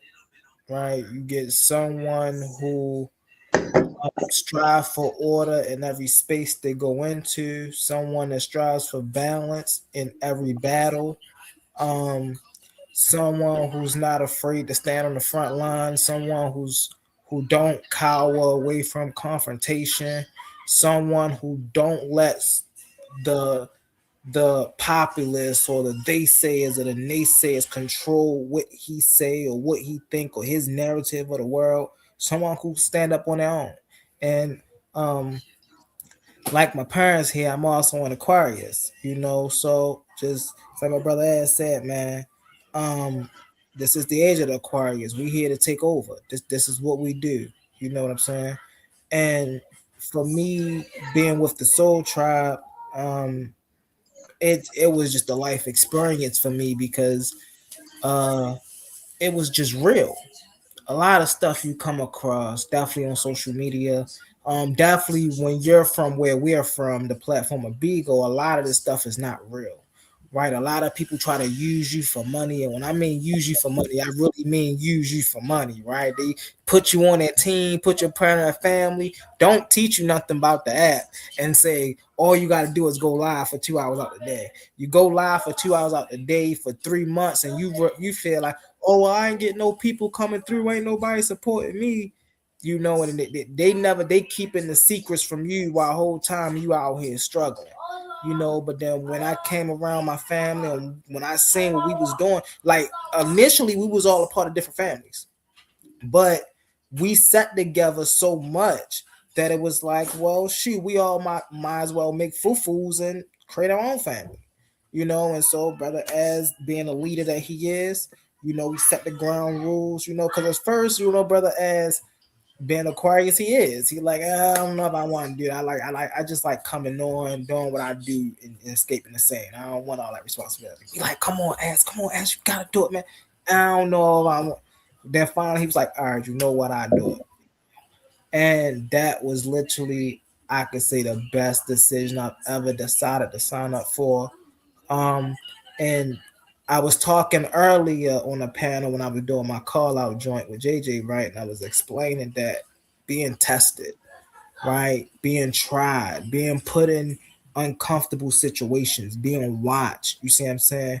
Um, I've been in those situations. I've handled the fire. I know what it's like when the pressure is on. You know what I'm saying? I know what it's like when somebody say, hey, this what you got, go run with that. You know? So this, the Soul Tribe, man, this is the product of love. This is the product of harmony. This is the product of just relying on one another, trust. You see what I'm saying? This ain't no religious group. We ain't coming to tell people believe in this God, that God. They get no. We coming to say, hey, come get some of this good loving over here. Hey, you living the life of depression, man. Come over here so we can heal you with all this good loving. You living a life of anguish and don't nobody like you and ain't nobody paying attention and don't nobody want to hear you and you can't do this and you can't do, definitely for our men. We need that. The world tell us we can't so much. Where do we turn to for them to say, yeah, you better? Ain't even know you can, but you better because you know you can do it. That's what this is for, right? And again, just how we was talking Facebook, Instagram, TikTok, the metaverse. I literally, for anybody out there that got an Oculus, right? Go on Horizon Worlds and literally type in Soul Tribe community. Me and a brother Cream right here literally built a Soul Tribe environment in the metaverse, right? And I don't really be in there much, but it's still operational, right? The brother Cream right here is bad. Let me tell you how bad this man is. Our first month on the Oculus, right? Now, for everybody who don't know, um, I'm very intelligent when it comes to this logical stuff, right? But the technical stuff with man, listen, my man Cream showed me a lot, man. And he took this Oculus that we had for probably 2 months and he learned how to build, he learned how to script, he learned how to do all these amazing things. And I'm still sitting here like, yo, how you doing this? Like every day here come, yo, come, check out what I learned how to do. I'm like, how did you learn how to do this, man? It was 4 hours ago since we've been in here. And you didn't learn how to teleport us to the whole other side of the world. So, man, I remember the days where we in a metaverse. Me and his brother is going around the worlds and we checking out what we did actually one day. We spent 1 week in bingo, right? And we won all the mansions. And it was that moment that we decided, we like, yo, we got all these big houses and mansions and stuff in here. What we gonna do with them? Like, so Clayton, like, I'm gonna fix them up. I'm like, yeah, but what else we gonna do? He was like, well, we could, do the SoulTribe thing, Mama Crane, Mama Queen and Chocolate supposed to be coming in, so we could have a SoulTribe environment for them when they come in here. Let's do it. So we start putting stuff together, man. And there's one thing I could say is with any of these brothers and my Mama Queen on the panel, there's never been something that we had in mind that we couldn't do, no matter how outlandish it was. Right? There's never been something where we had a goal and say, oh, we're going to do this. That's probably too hard. Mama Queen, I still remember the first day Mama Queen was like, yeah, yo, we should check out TikTok. And we like, okay. And we sat there, and the next week we was on TikTok, and we shut off on it. There's never been an obstacle where we faced and was just like, all right, we can't do this. Nah, we gonna get this done. We gonna figure out a way. If we ain't got there yet, we gonna do something to get this done. And so that's what make us a real family, is the fact that we can really depend on one another, and that's, hey, I land my plane with that, brother Omar. I land my plane with that. Real fast before we you get. know what? Oh, go ahead, Mama Queen. They always say, to the SoulTribe, put everything out there. Think about, I'm a seer in the way of seeing down the line. Your grandchildren, your great grandchildren, whatever you can put online for them to see who you were as a person, do that. Because that shows them a way to understand you, even if they never got a chance to meet you. Because that's one thing that, our generation won't have as much. Our great grandmothers and grandfathers and, some of our parents, that are not, internet savvy like that. They don't get online. So there's not much to see their personality. So I employ you to put things out there, for the next generations, because, they want to know how granddad, Omar was, let me go and see him battle on YouTube and see how he talked back in the day, because I never got to meet him, or if that's the case. But I'm just saying, these are things that you have to look down the line and see, that you can leave for your next generations. You never know. I tend to believe that we'll be the next television, and our children's children will be able to access our lives through some type of database or a historian type of deal, to where, in the future, I see that, that you'll be able to access, Queen Cherokee's catalog online, or Omar or Furquan, or, Humble. You'll be able to access Humble Mystics online presence. So put things out there that you're proud of, put things out there that you want your grandchildren and your children's children to see and understand, that, they're going to see how you as a person were and what you gave to, the world, and through your voice, through your likeness and everything, because you never know where that could lead you down the line, because again, I believe that that's going to be a record that would be able to be accessed. I believe people all over the world would be able to access your record if they wanted to. So leave some good stuff out there.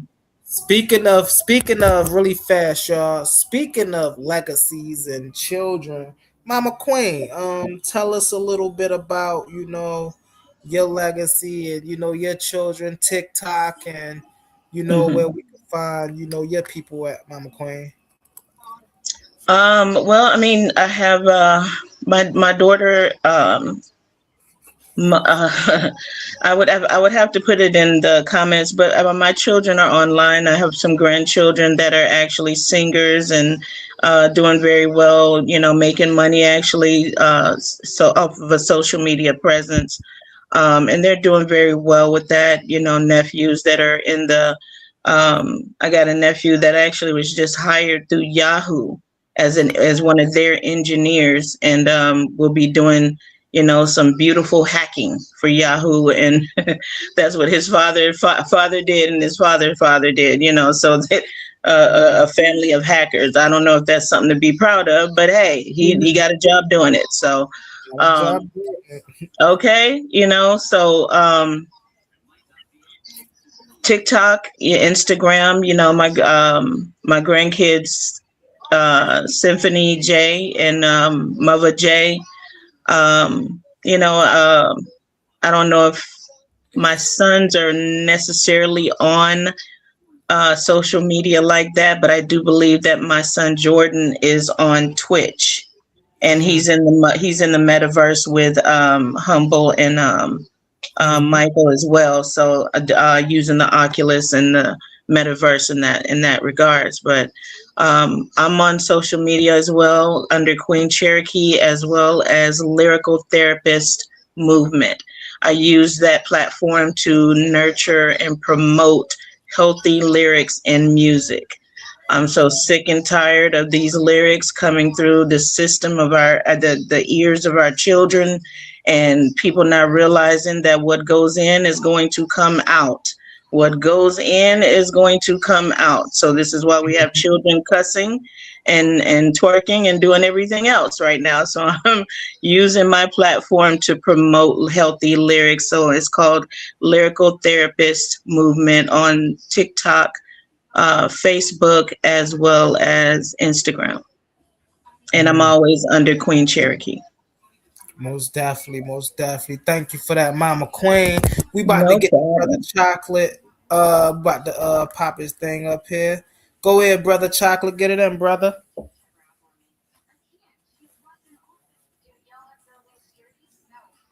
Is he here?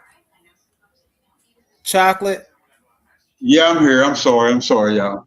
Apologize, my mouse died there. But anyway, I know you wanted me to show some of the stuff. So this is my page, y'all. Let me see if I can I get to it? Let me see how I'm gonna do this. How I'm gonna do this. There we go. There we go. All right, so yeah.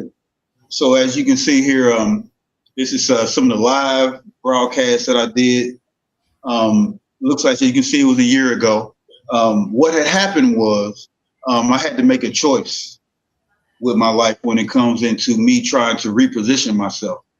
And I actually had started hitting a really good stride on BIGO, on TikTok, on YouTube, and things like that. But I made the choice to get the bag. And so I started working, and my company started growing, and it took away the ability for me to do my morning shows. So, and I just wasn't able to adapt to doing it at night. So I just made a choice to go all in when it came into finishing off the last part of that transition period that I was going through, and grounding myself that much more. And that's what I've been able to do. You know what I mean? I have come back from losing everything to, I still have growing to do. I still have things I want to achieve, but I'm on my feet. And I'm proud and happy again to have the SoulTribe, be a part of that. And so now what I'm gonna do is I guess I'm gonna go ahead and play some of the videos that are just a couple of the intros or something like that, or some of the videos that we did here at the SoulTribe. I'll play some of the short ones. Hey, Chocolate, hey, you mind if I say something real quick before you play the video? Sure. Just really quick. Hey, I got respect for SoulTribe. I listened directly to, what everybody had to say. You know what I'm saying? I could tell y'all got a lot of love, for one another. Y'all got a good camaraderie. And I can tell that, y'all are a good outfit. And the thing is, on how each and one of y'all spoke, y'all compliment each other too. And I think y'all got a good vibe going, So I just wanted to give, the soul vibe and everybody who spoke their flowers. But go ahead, brother. I just wanted to say that, man. Y'all got my respect. Appreciate that. Hey, family. This is your boy Chocolate Goody. I just wanted to take a moment and say this journey, this movement It's not just about me, it's about us. Together we're building something incredible, a community of action takers, dreamers, and doers. But here's the truth. None of this happens without you.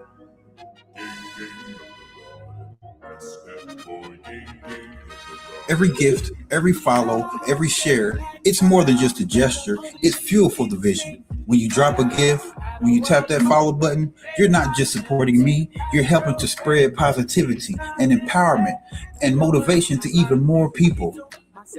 Your support helps us create more shows, bring more powerful guests, and helps me build a platform where everybody can shine. And if you support positive vibes and you like what we're doing over here in the Soul Tribe family, growing and building a community of action takers and believers, then share the room, tap that screen. Don't be mean, drop a bean, and do me a big favor and support my YouTube channel. Remember, together we are stronger. So educate yourself, ask questions, and verify everything. I appreciate y'all for hanging out with me today. Let's go, let's grow.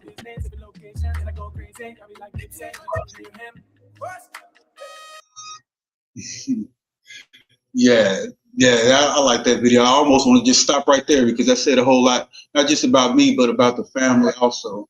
And I'm gonna play one of these lyrical therapy intros back before Queen grew into what she's doing now. We used to actually meet up like she talked about earlier and sit and actually sit on each other's panels. We all had a different night and we played the music that we liked.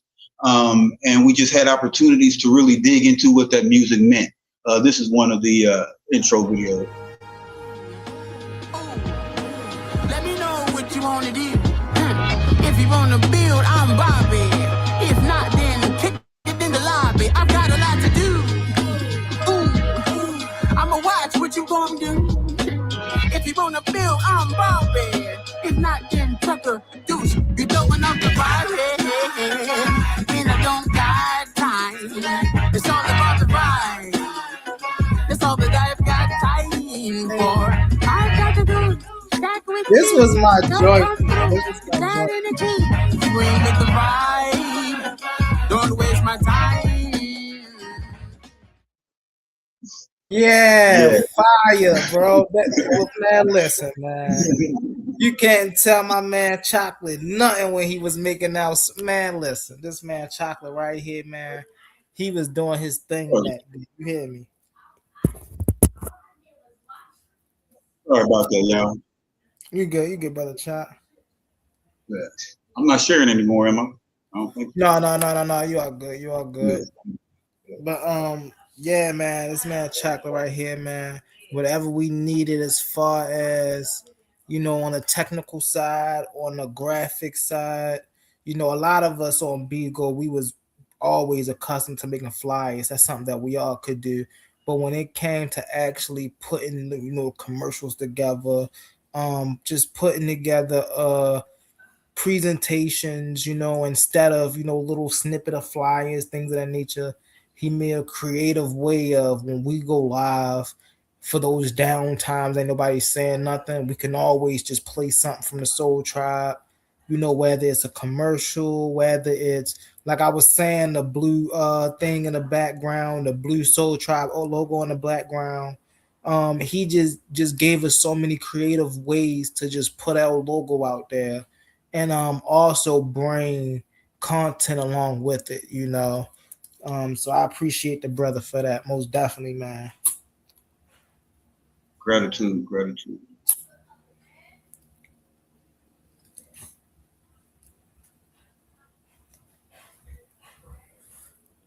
A1, are you here, A1? Yep. What you thinking, brother? What you thinking, man? You've been quiet lately. Oh, I'm over here listening. Listen, look, one thing about my family, Brody, is we inclusive, my man. So one thing about us is if I consider you family, we consider you family. You see what I'm saying? And you're most definitely somebody who I'm introducing to the Soul Tribe. This my family, bro. These people right here, and I'm not talking about just people that I do content with, or this people I just came. Nah, this is my family right here. You feel me? And so, with that being said, man, anything you need, my guy, you see what I'm saying? We locked in. We locked in. We locked in. I hope to have them back as soon as possible, man. Oh yeah, oh yeah. Yeah. So what you want to do now? They want what you want. I think isn't the stage already opened up? Yeah, I'll drop the link in the chat if anybody else wants to come up. Anybody has any questions or comments? Just turn it into an open panel though. You know, All talk right, about yeah. anything. I want to get Furquan back on here for a personal interview about Islam, Oh, yes, sir. if you can. Yes, sir. Yes, we're gonna have to set that up. I'm gonna get your info from Humble for sure. Oh yeah. And Cherokee as well. I like to interview Yeah, each but of Oh you yeah. personally, one on one. Oh yeah. Yes. did CB ever come back? Yeah, let me see. Hey, Cream, you there, Michael?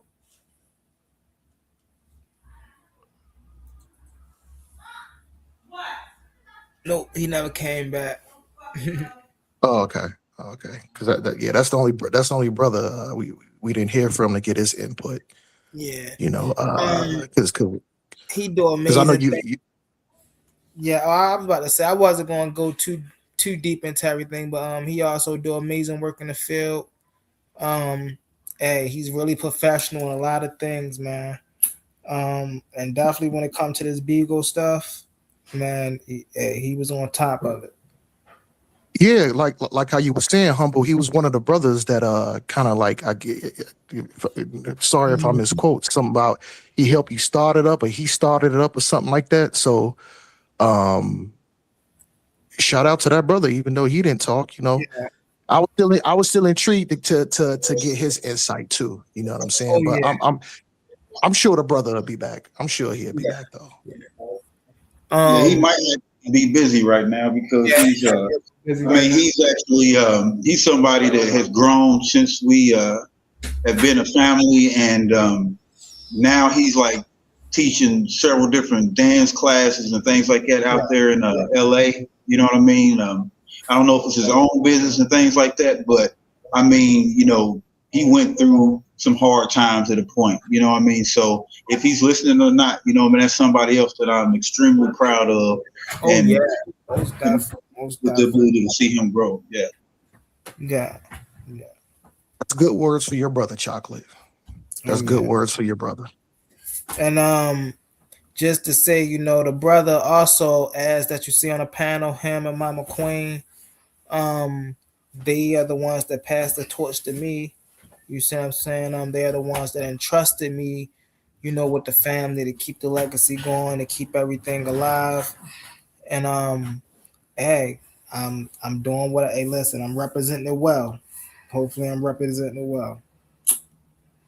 You well deserving of it, Humble. You're a good brother. You well deserving of it, brother. Absolutely. I'm glad you are doing what you're doing, Humble.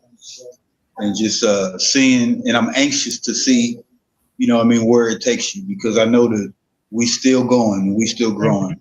Mm-hmm. Absolutely. Do you remember, Chuck? You know what? We was talking about prophecy earlier, right? And see, this is back when me and Chocolate was on the WhatsApp daggone there every day. Chocolate, do you remember when I used to come and tell you, bro, that when we opened up in new lanes, your little commercial, your little snippets was gonna be everywhere, bro. This is what I'm talking about, bro. So I got a question. I don't know. I think Omar was on the last panel. Am I a prophet, Omar? Hey, you spoke it into existence. Listen, I was saying this when it was just me and this brother, bro. I promise you I was, man. I wouldn't necessarily say you're a prophet, but I would say I would say that you taking an educated guess based upon your brothers, your sisters, the members in the Soul Tribe, off of their how can I say, like off of their them, you know what I'm saying? Like you know their habits, because like you said, they pass you the torch. So the thing is, their habits, you know what I'm saying? So I would say it's more taking a educated guess based upon their mannerism, because those are your brothers and sisters, and you know them well. That's your family. Shalom. I want to take it a little bit deeper than that, because I firmly believe that we are our own creators in a way. You know what I mean? I don't know how everybody else taps into it, but we are part of Source, God, whatever you call, and He gave us the ability to think things and speak things into existence. And when we put actions behind it, that just makes the universe react to whatever it is that we say, whatever it is that we thinking and believing. That's not something that's just something that the Soul Tribe does. That's something that each and every one of us have the ability to do. We become what we think about the most, the good, the bad, and the ugly. And when you take those thoughts and you put them on paper and you start speaking them, the universe has no choice but to respond. I'll let my at all. And that's what I like this is why, a brother Chocolate, we had a panel yesterday. The elder King Knowledge Allah came, or not knowledge Allah came. And man, when I say this brother, this elder's presentation, he is rightfully worthy of the title of an elder. When I say his presentation of his books was amazing, brother. He had plans from financial literacy to safety, family escape plans, contingency plans. He had listen, how to structure your family again with broken home. And he was dealing with so much in his packages, brother, that man, I was like, yo, this is what we do in the Soul Tribe. Like, this is literally what we do. And I think Brother Omar was there, and I hope, Brother Omar, you get a glimpse of what I was saying yesterday when I was saying this is what we do in the Soul Tribe. Like, everything Elder King Allah was talking about, we was just showing snippets of how we do this throughout our daily basis when we was on BIGO. But it's all about boots on the ground, helping out people. You see what I'm saying? And it's this right here is what it's about. And this is why I rock with Brother A1 so heavy, man, because that's what he about, man. Behind the scenes with this brother, man. Hey, listen, this brother right here is planning to make some major moves. And whoever's on the ship is on the ship. If you ain't on the ship when these moves come, I don't know what to tell you. You feel me?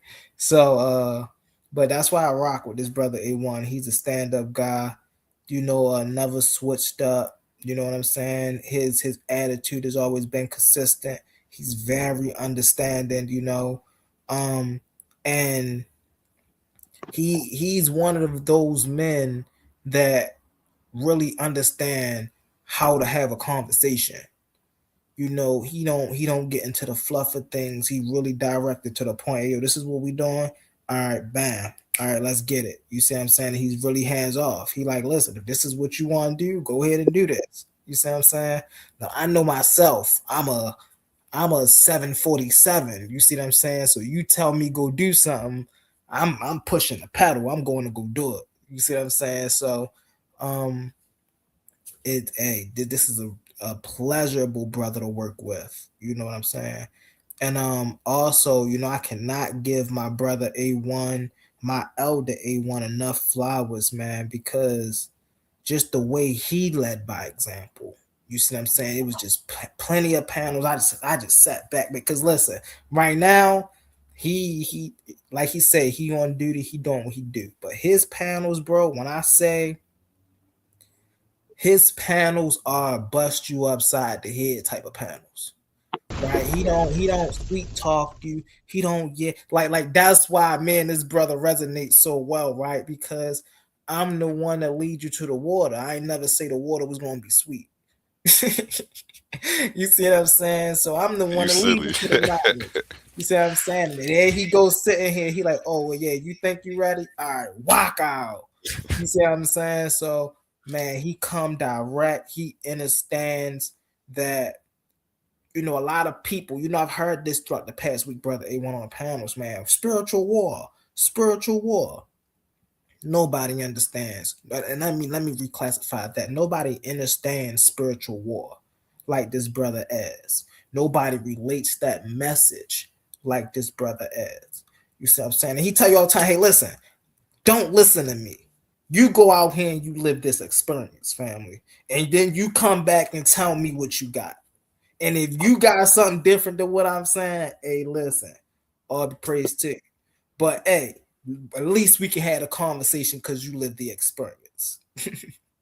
So it's man, and just being in his presence and just being able to sit back and just listen and take in the information and then applying the information. You see what I'm saying? I always talk about, I was just gonna have a presentation about knowledge being applied. I have a saying, knowledge not applied is foolishness. Knowledge applied equals wisdom. You see what I'm saying? Go ahead, brother.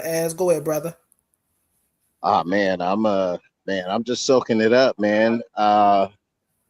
Man, where do I start, man? It's like, wow, you got my heart moving quick. I'm on duty, man. I wear armor all the time. But I guess maybe it's the excitement of the realness of what's going on, man, because I see you as a brother, you know what I mean? And I never judged you, my friend. And I've left you alone and I allowed you to just be who you are, just to see where you're at right now. It's like that's really what you are. You know what I mean? All the who and what people think about you and all you say these wonderful things and you do this, those are all good things to say. And I'm not saying that doesn't mean anything. But like you said, this is spiritual warfare, and I recognize you, my friend, because I've been here many times before, and it's not a matter of bragging or boasting. It's just that some of us souls we're really aware, and we're a little tired. You know what I'm saying? Um, and that tired is not because that we're looking for death. I mean, it's inevitable in these bodies, but it's the union. That's why I'm an Aquarius, and I'm glad that I don't judge. And I know I'm being a little bit long-winded, but it's really necessary to say this because there's not a lot of time to really allow all the information we need to get out. And just to see you grow, see all these other good brothers out here, Brother Chocolate, you know what I'm saying? Just unfurling, this brother just, I mean, I've seen calamity hit him and then he's still there. I've seen it hit this brother who you all call humble, and life humbled him. And he's still there. I've seen what life does, and everybody that I have not been and seen when life came and hit you, and you're still here. Salute to you guys too as well, because you all wouldn't be here under the sound of my voice if you all wasn't strong enough. So yeah, I always tell people, don't take my word for it. I have to. I'm trying to be the best human that I can possibly be. I don't need help spiritually, and I don't say that out of arrogance. I just say that's just too much confusion. Either you know what you are and what your purpose is, or either you're just doing the best you can. Either. There's no really judgment whether someone wants to justify it by some type of religious system.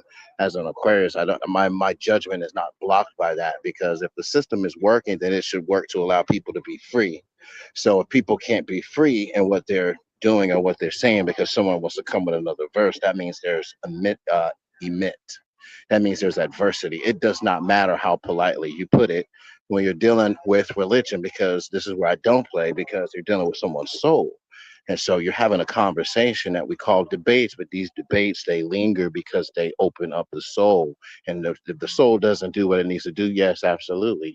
Karma is energy is expedited. It's coming your way. It was better that you thought a fool than to stand in the way of wise men talking, and now you start to wear it, you know, and now it's expedited.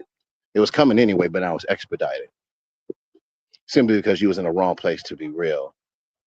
And what I'm saying is just what we all do on a regular day basis. I'm just glad I'm able to hear you say that, man. There's so much information to get out to people, but this information is not to sit down on. You got to live this. You got to really be about that life for real, real, real. I mean, because you're judging you. What would it be if we have all these conversations and then we fail ourselves? So if we really want to be free, I really want to all be free. If we're going to make money, then let it be about money. We want to talk about liberation, let's talk about liberation. We want to talk about making money, let's talk about making money. We want to talk about some more shit, let's talk about some more shit. I mean, it doesn't matter, man. But let's just be solid in one thing before we get into all the specs and stuff of who's what and where's what. It's that to love each other, ourselves first. Because on the battlefield, that's what means more to me. Because that's where my training is. All that fluff talk shit like that, that's good, man. But man, who's gonna keep you alive? Do you have skills? You have necessary skills. You have combat skills, like real fucking goddamn skills. What are you gonna do to dress your wound when you get hit in the leg? How long does it take for that blood to leak out? You got 1 minute? You got 30 minutes? Siri's not gonna be there for you. Who's gonna battle dress you?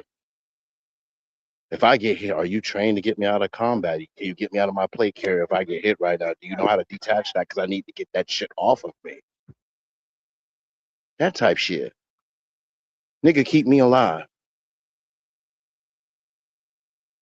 And I'll keep you alive. And until we get to that particular point, we're just sharing information and it's all good. Because we are who we are. It's a revolution. And Humble, you're doing a good job out here, which I always knew that you would. All these topics are topics to prick you and to train you to step out of the subconscious of your awareness and be the version of yourself that you know you're gonna die in, not something that you're evolving in, that you're ready to give your life for, because that's the only time you're real, is when you're tested. Because your friends ain't gonna be there, and I know I'm going off, but I'm sitting down. But there's a retrograde going on too, and I don't really speak too much. But it's a war going out here with Mercury and Venus, so communication is being crossed. So it's time to really actually stand down with any major plans. You don't have to believe it to get hit with the energy. Just no more than the Christians don't have to believe that there's a God outside of themselves when they should really actually find it in themselves. And then that's the argument right there. Just even mention about it now, if someone's got a problem. But everybody on this, oh, man. Appreciate y'all for allowing me my little. Can you go more into the spiritual war as? Oh, where we go? Where we want to go? Well, I mean, it's different levels of the spiritual war. I just wanted to see what you meant when you were referencing it. Oh man, referencing it. Oh yeah, I'm talking about actually boots on the ground. I mean, soul in your body training, like some practical shit. Now, spiritual realm, other stuff like that, like when I'm thinking about in my shaman times and I'm actually dealing in that dark world shit like that, and that's a whole new different program. That's all me. A lot of other stuff that's written about the occult and how shit really actually works. It works a little bit different on this side.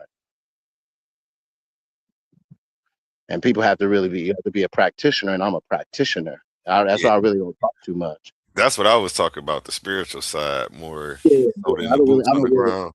Yeah, you got that side, but then you got a dark world too, brother. I know you feel it. I mean, and it's motherfucking goddamn real, and they get the shit done for real, real, real. It don't take much. It don't take much.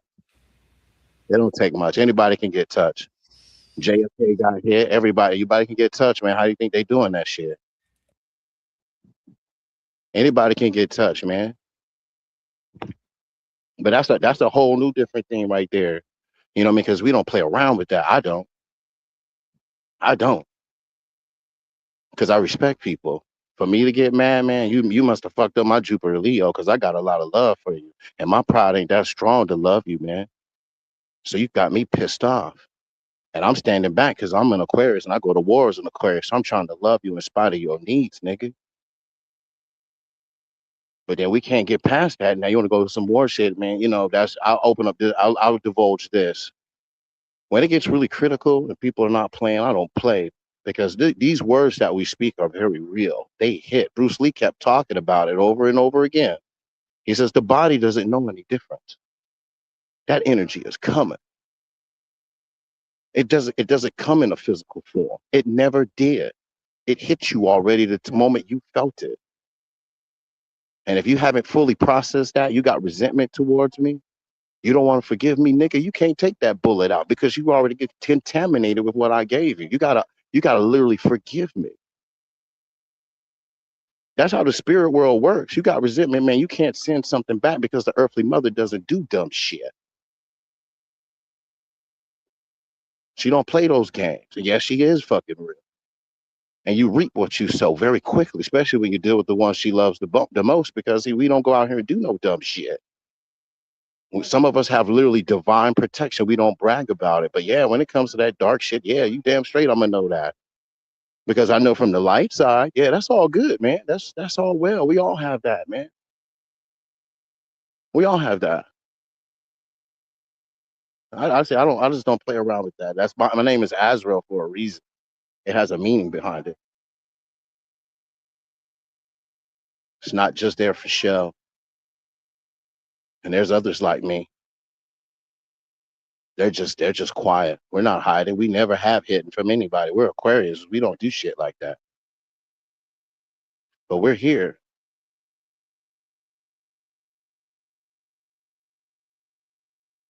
So yes, my brother, that type of dark shit, yeah, it's very real. Yes, yes. Definitely real. You know, Brother Ash used to tell us on his panels, you know, if you're not ready to face, the dangers of what's going outside, you shouldn't be outside. Indeed. Simple. Indeed. Hey, listen, if you ain't ready to face, if you can't sit and face yourself in the mirror, if you don't like what you see in the mirror, then you shouldn't even go outside because you ain't done working on yourself yet. Man. Shit. Ooh, shit, man. You got North Carolina coming out of me with that, man. I'm a country boy, man, and yo, man.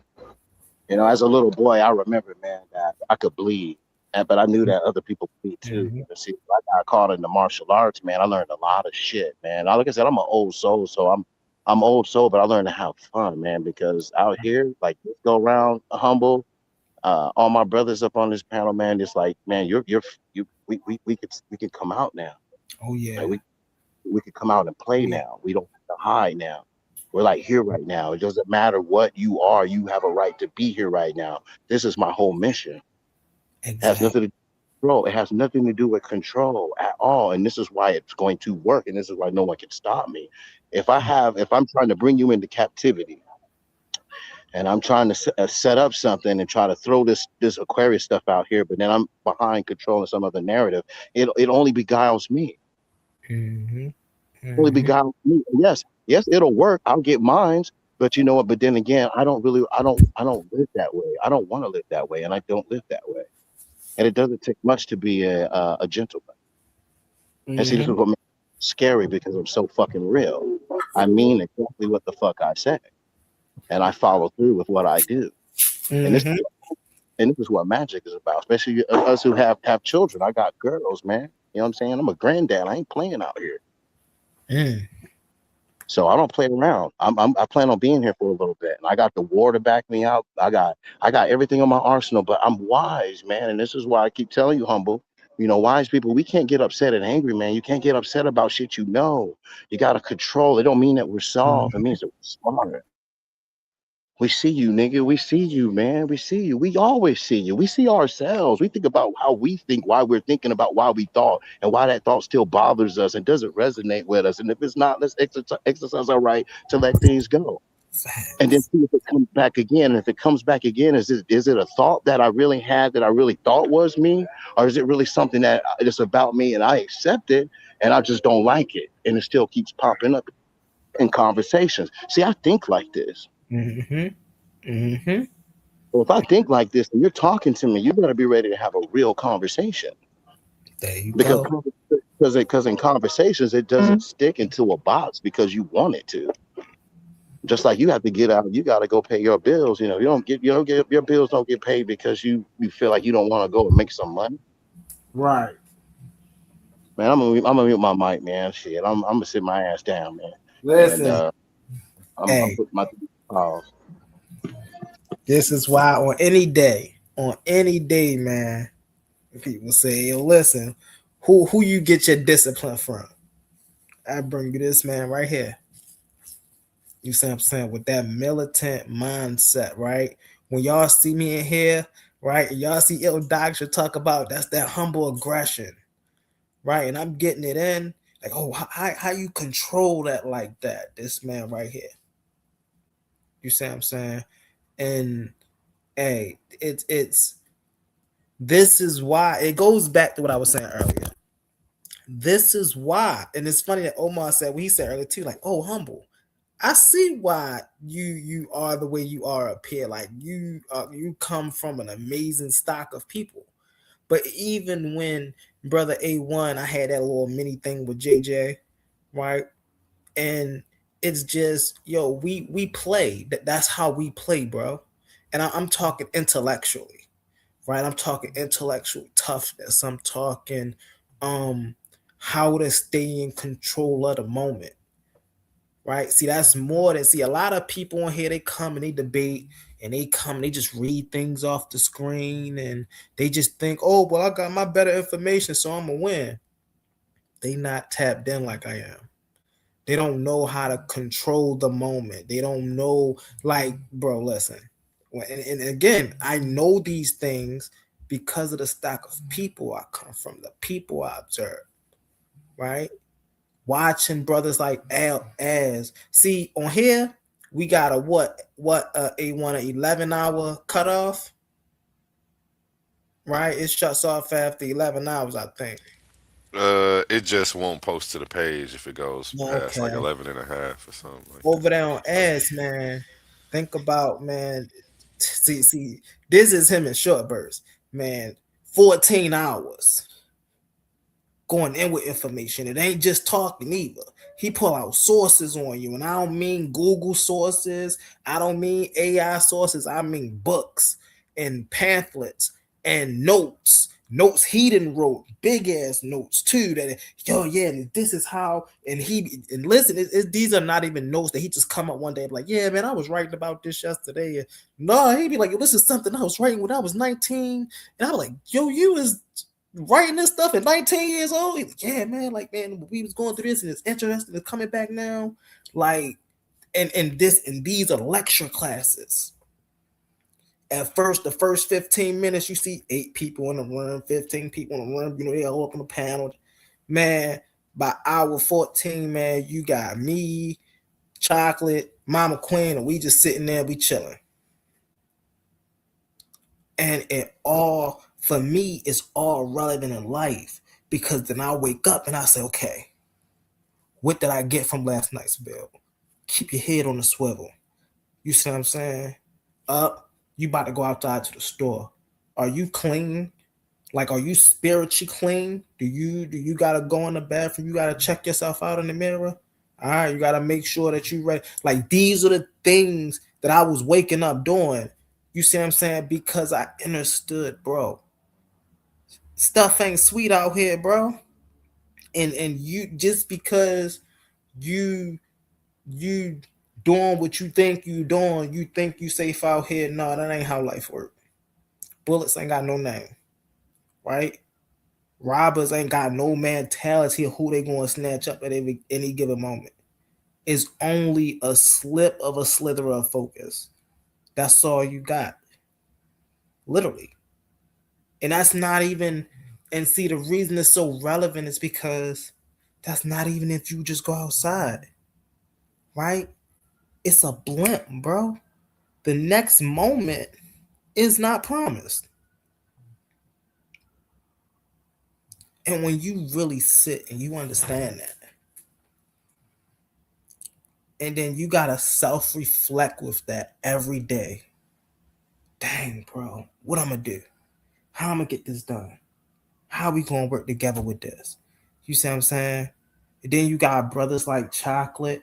You see, yo, it's so crazy how one day I just pop on a panel and Chocolate was, bro, I can't remember who you was listening to first, Chocolate. And I hopped on the panel and I was like, yo, you listen to him? I'll listen to him too. I think, yo, it was either Les Brown or it was Arc. It was one of them. And I'm like, I yo, I think he listen was Rick Brown. Yeah. Les Brown. I'm like, I listen to him too, man. I was listening to him as a blah blah blah. And we start putting each other on the motivational speeches, and that literally became our thing. And it wasn't just, oh, well, we listen to motivate. It was again, he was helping me. He made studying this fun again because it was literally somebody that we was both benefiting from. Every day was a new adventure. Every day we was looking forward to new goals, and yo, this is not gonna. And I listen from little things. I remember the first time where Chocolate tried to stream from TikTok to, I think it was TikTok to BIGO or TikTok to YouTube. It's one or the other, and everything was working fine with the pre-setup. He was like, "Yeah, humble, it should work. Everything's working fine. The pre-setup." The moment everything went live, everything started going haywire. He was like, oh, I don't know. Can you hear me over here? Well, I can hear you over here, but I can't hear you over there. All right, well, come over here and see if you can hear me. All right, I can't hear you over here, but when I switch back over, I can. We went through all of these things, and Chocolate stopped and was like, all right, we'll just try it tomorrow. Hey, look, we about to go stream on BIGO, and then I try to mess with it tomorrow, and I just try tomorrow. He didn't get mad. He didn't flip out. He didn't. It was just like, yo, all right, we got as good as we gonna get it today. Let's stop. Yeah, you know, and it's, man. Listen, man. This is what I mean by just reliving, not even reliving, but letting people know, right? Because people on YouTube, they ask me these questions, right? Yo, what's your foundation, humble? What's your belief system, humble? What book you stand on, humble?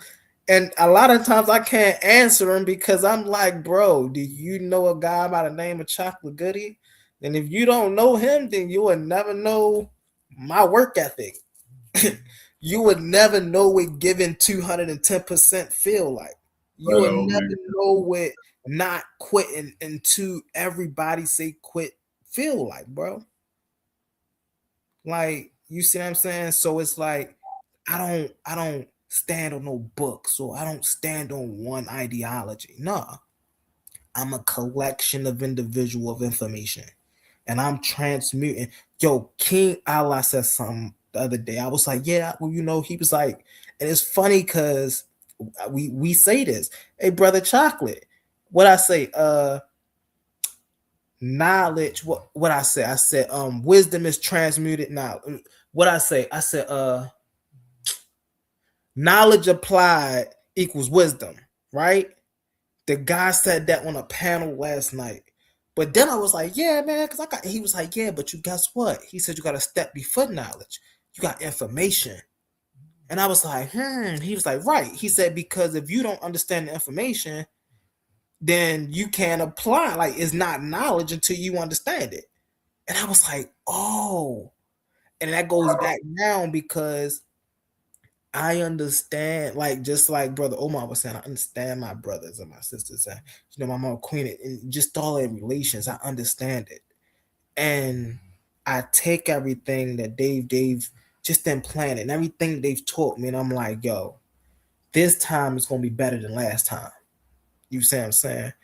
It's like A1. Is you there, brother? Yeah. All right. When you called me and everything went down and about everything, we ain't gonna get into it. But my decision that I made that led me up into this moment, right? The decision I made is based off of because of what any one of these brothers would have done. See, for me, it's about morals and principles. It's not like, and so that's why to go back to what I was saying earlier about what people ask me, like, what do you stand on, brother? Like, I stand on love. I stand on respect, right? I stand on not being a coward, standing up for what you believe in. You see what I'm saying? I stand on being literate, being able to convey your message. These are the things I stand on. Because I don't care how angry you are. I don't care how much stuff you mess up. If you can't convey your message to anybody, you're useless. You see what I'm saying? So we have to in these academic spaces, we have to really put ourselves and really look at ourselves when we bringing out this information. Yes, it's fun. Just like, my elder ass was just saying, at one point this get fun, but when you actually coming out here, you really think about it, bro. Think about the information you putting out. Because now you gotta be held accountable for what other people go and say. And I ain't saying you gotta put everything out that everybody agree with and things of that nature. But like, people say some ridiculous stuff, man. And I'm not gonna let Chief X live that down, bro. I'm gonna never let Chief X live down the fact that he called Egyptians white people, bro. Like, it's crazy. Like, you gotta be aware of stuff. Like, I don't even care if you believed it on the inside. You wanna come in front of 200 people and say that? You see what I'm saying? So it's like, man,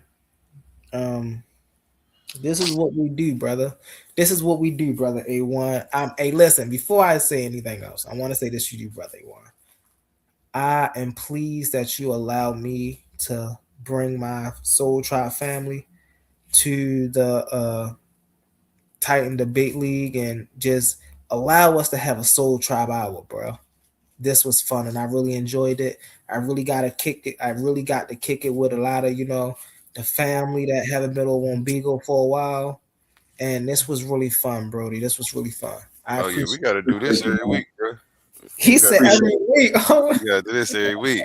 Hey, yo, I don't know how much trouble you think I went through to get these people here. Let's go. Real quick, let me go My to a word from our sponsors. Man, Chocolate be in a different city every night. Let's go. Power. Who has it? Who controls it? And who does the Bible give it to? Welcome to the Coliseum of Arguments presented by Titans Debate League. This is not for the weak-minded. This is not for the easily offended. This is a battle for truth. In one corner, it's a queen, bold, unapologetic, challenging the system, arguing that the Bible strips power from women. In the opposing corner, Gideon gets real, firm, disciplined, standing on scripture, defending the Bible as order, structure, and divine design. The question, does the Bible take power from women? Belief versus resistance, tradition versus challenge, scripture versus interpretation. No dodging, no soft takes, just raw intellectual combat. Who stands strong and who gets exposed? Step into the arena and witness it live. Coliseum of Arguments, only the brave speak here. Are you not entertained?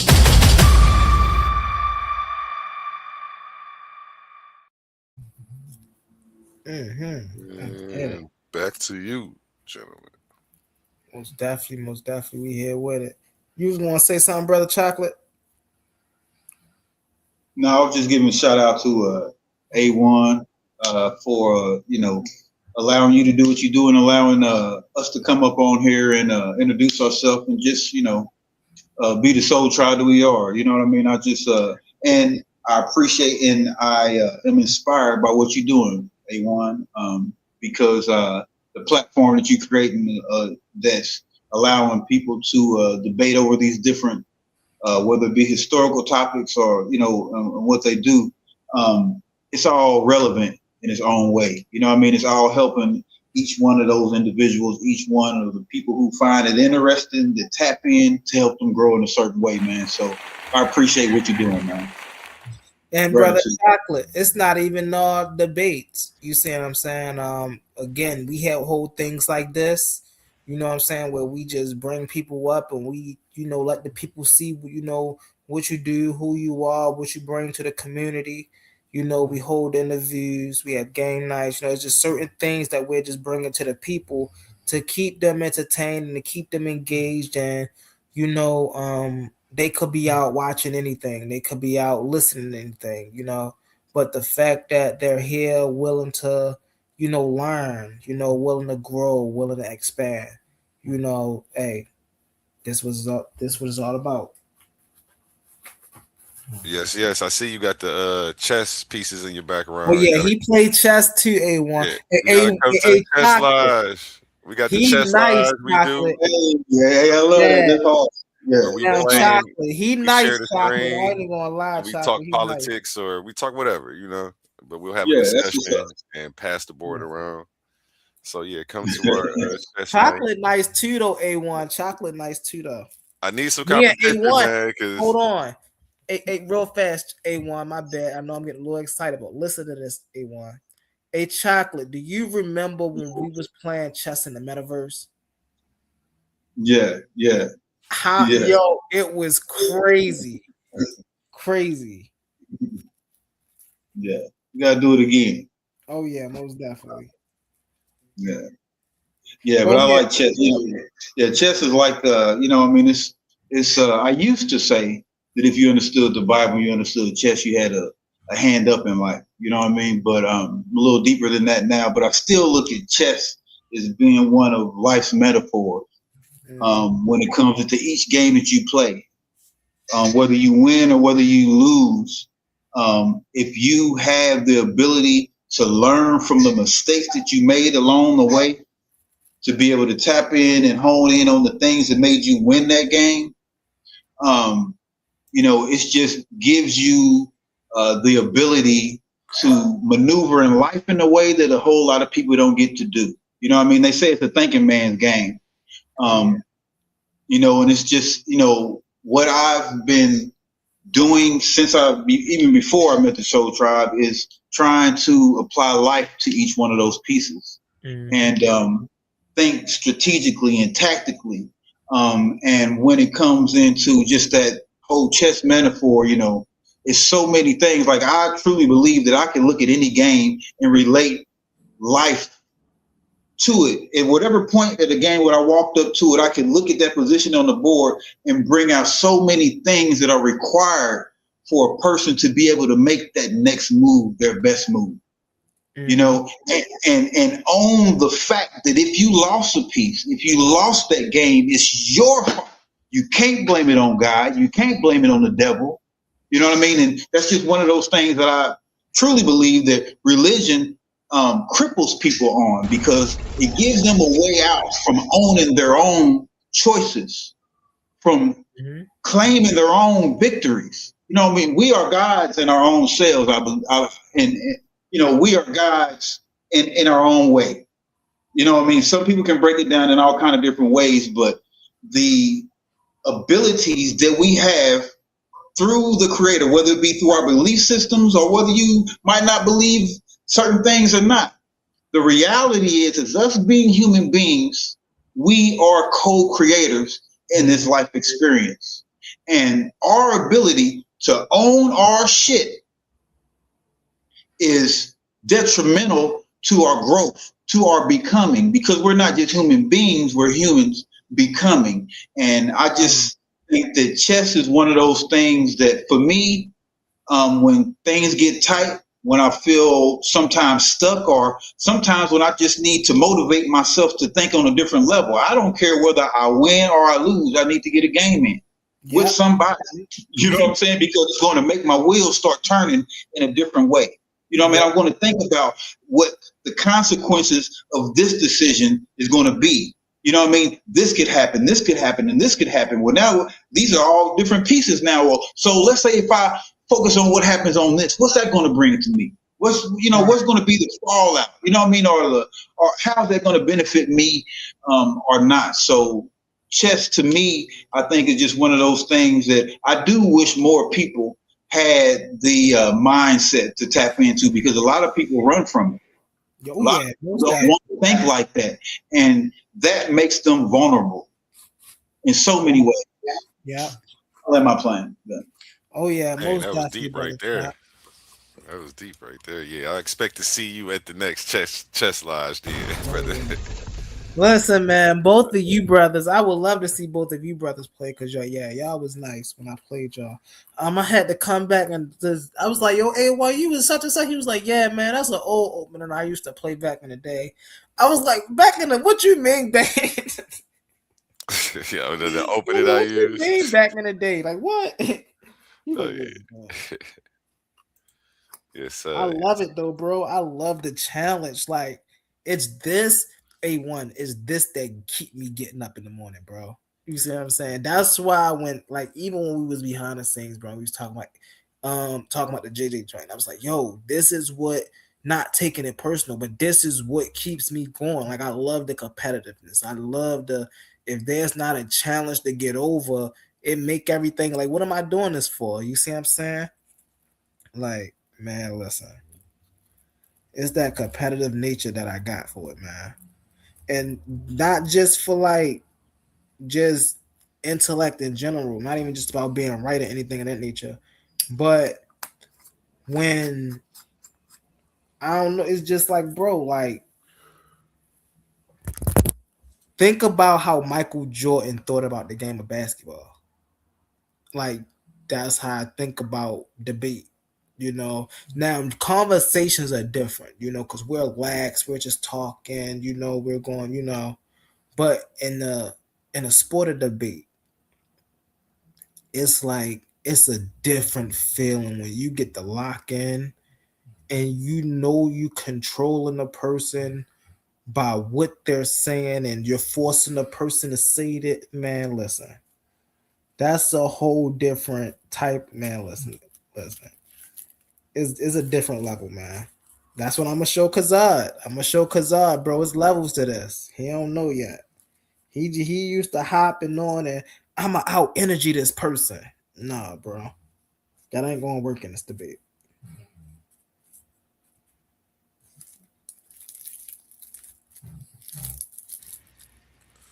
What up? What up? Y'all tired?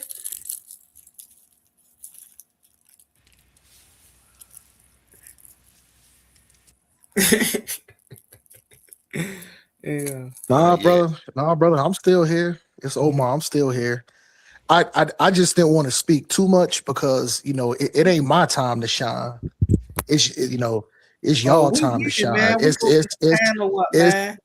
yeah, We family. it's time for Soul Tribe to shine. So that's why I Oh, was look, just we did listening, our shine. We quiet in the showed back. y'all how we You know what shine. I'm saying? Love on each other. I was letting y'all brothers shine, man. Yeah. It ain't Omar time. It's Soul Tribe time. So I was letting y'all Listen. brothers cook, and you know what We I'm saying? showed I you was how just we listening. shine, man. We love on each other. We get that real information. It ain't church with us, man. You ain't gotta sit through 2, 3, 4 hours of nonsense. Listen, we let you know plain and clear. We got your back. Keep doing what you're doing. Everything is all good. Keep your head on the swivel. You see what I'm saying? You're not alone. Keep your bootstraps up. It is what it is. We had our time. We had our little meeting. You see, everybody started to drop off. Good night, family. Da da da da. Facts, We here with it now. Yeah, I didn't know did I CB think ever? Cream I is didn't, I asleep. didn't I hear ain't even gonna CB lie chime to you. in. I want to drop him down, but I don't want to drop him down because I don't want him to wake up Yeah, and be he like, might pop up. but hey, Cream, are you there? Yeah, man. Yeah, he No. probably yeah, I'm gonna drop him down. I put him in the back just in case if he come up, he'll Oh, cam up. okay, I see. But I didn't know if because I see it's still brother Chocolate up here. I yeah, didn't know check if it. if you and him wanted to cook some more, or if y'all wanted to maybe segue like into a little side topic to make it a No, little it's good interesting. you up here, man. Listen, this Let's is do what it. we Let's do. do it. Let's get I'm it. open Let's to get that. it. Go ahead, Omar. Nah, it's on. You know what? But because I've dialogued and got into some good topics. I think it's love to say if brother Chocolate want to set the excuse me burp, if brother Chocolate want to set the tone and kind of segue maybe into like another topic, and we can all build to give our opinion, agree to disagree, but still we brothers always keep it respectful. Mm-hmm. You know what I'm saying? But I think we should let the guest brother Chocolate from the Soul Tribe, depending on what that brother want to segue into, if that brother can give some insight. I don't know. I mean, my first thought was together we rise, divided we fall. What are y'all thoughts in regards to the current state right now with our people in America right now and abroad? You know what I mean? When it comes to the possibilities, or what do you see? Where do you see our people going? I see. So for me, well, right now, I think our people are making a big shift to at least cohesiveness. At least being some type of cohesiveness. I think we're leading to self-government, right? Having our own, where we're leading towards that. Because at some point we as a whole are going to get tired of people telling us what we can and can't do, right? I mean, and people say like, "Oh, well, you still got a decision of what store to shop at or what da da da." Right, but I see a lot open in Chinatown for probably 80,000, 280. When I want to buy it, I can't buy it because I'm not of that ethnicity. I see a nice house in Little Italy, right? I want to move my grandmother in there, but I can't move my grandmother in there, right? Because we not the right ethnicity. You see what I'm saying? So it's like once we realize that we can build something other than projects and we can have it ran by ourselves, then we'll be on the same footing, or we'll be in the footing to say, yo, we don't need this. Like we're civilized enough to say we know how to govern ourselves, and we know how to govern our children to grow up to be civilized, adults, quote unquote civilized, whatever they want that to be, but that's where I think we hit it to. Facts, humble. Facts, humble. I pretty much agree with that too. You know what I'm saying? But like Chocolate said, as far as our people, where do you see us at? We need to have our own infrastructure to where we don't have to depend on an outside source for anything. So the thing is, you know, if I want to get a home loan, I should be able to go to a brother for it, a financial institution, um, our own infrastructure, like our own society to where we can police our own selves, to where we can police our own selves. And to kind of piggyback off of what Humble said, he said, what about Chinatown? Yep. Mm-hmm. Don't fit in there. What about Little Italy? Oh, I might like a house up over there. I can't move my grandmother up in there. Mm-hmm. You know what I'm saying? And then another thing, there there's a Jewish community in New York. Don't you know that these people, they have their own hospital? They don't go to no outside source hospital. They go to their own hospital. Don't you know that these people in New York, they don't even call 911 when they got an issue. They have the Jewish police come rectify the situation. based upon their beliefs. They don't call 911. And guess what? 911, when they go up in that area, they be like, well, y'all got it. We leaving. Right. That's something we need. We need more of our own institutions. We need our own towns. We need our own cities. Yeah. Yeah. You know what I'm saying? You know, we need our own infrastructure. We need our own food sources to where we ain't got to outsource. We ain't got to worry about GMO and all this other garbage that they put in the food to know that, look, I'm going to my brother, buying for my brother because he loves me and I love him, and I know he ain't gonna feed me no garbage or give me some garbage. You know what I'm saying? We need to, establish our own systems, our own school systems, our own colleges.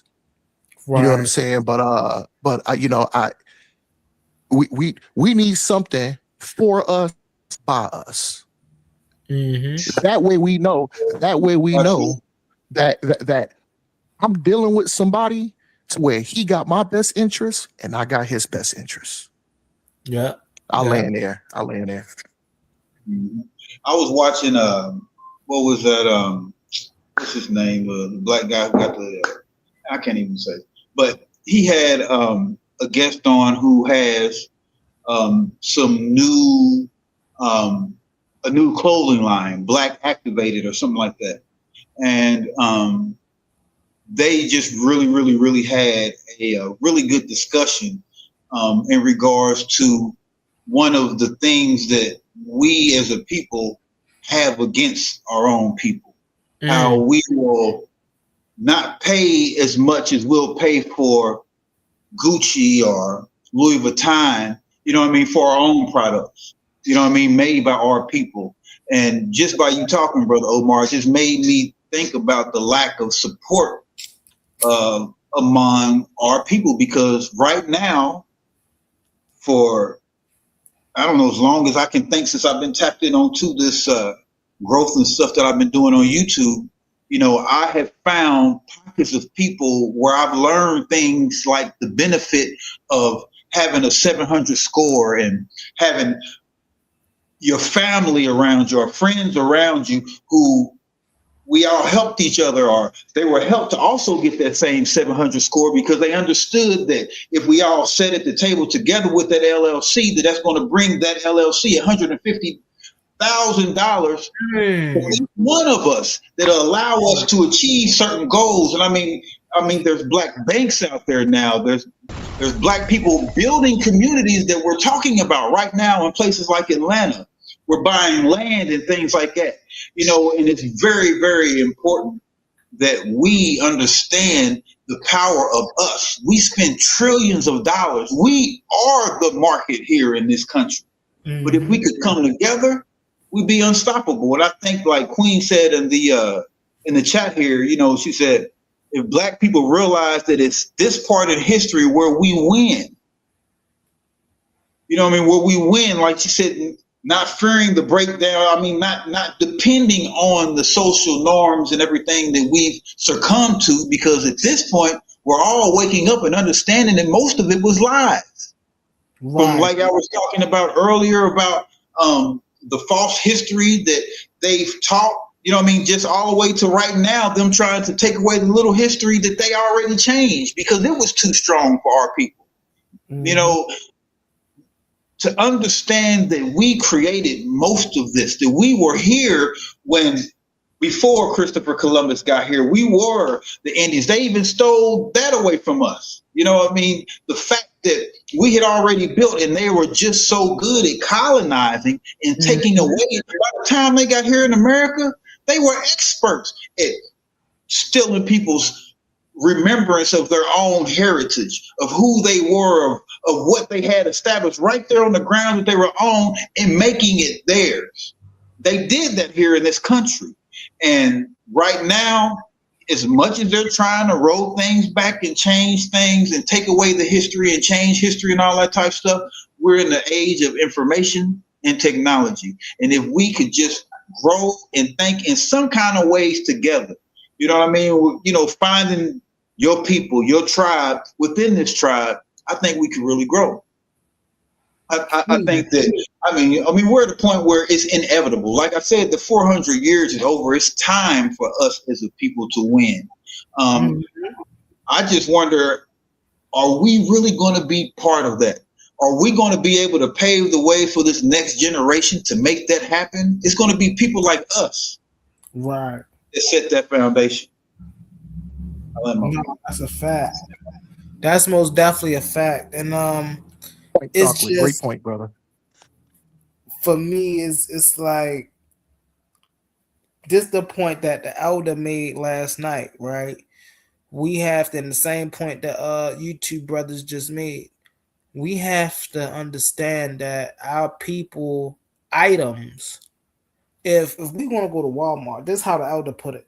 If we're going to go to Walmart and spend $15, $16 on some lotion or some hair products or something like that, then why are we going to complain when we see the brother or the sister, right, selling 9 times out of 10 better chemicals, right? If you even could call them that, because 9 times out of 10 ain't natural, you know. But they want to sell it for cheap, you know. Sometimes you go in the store, it's $22.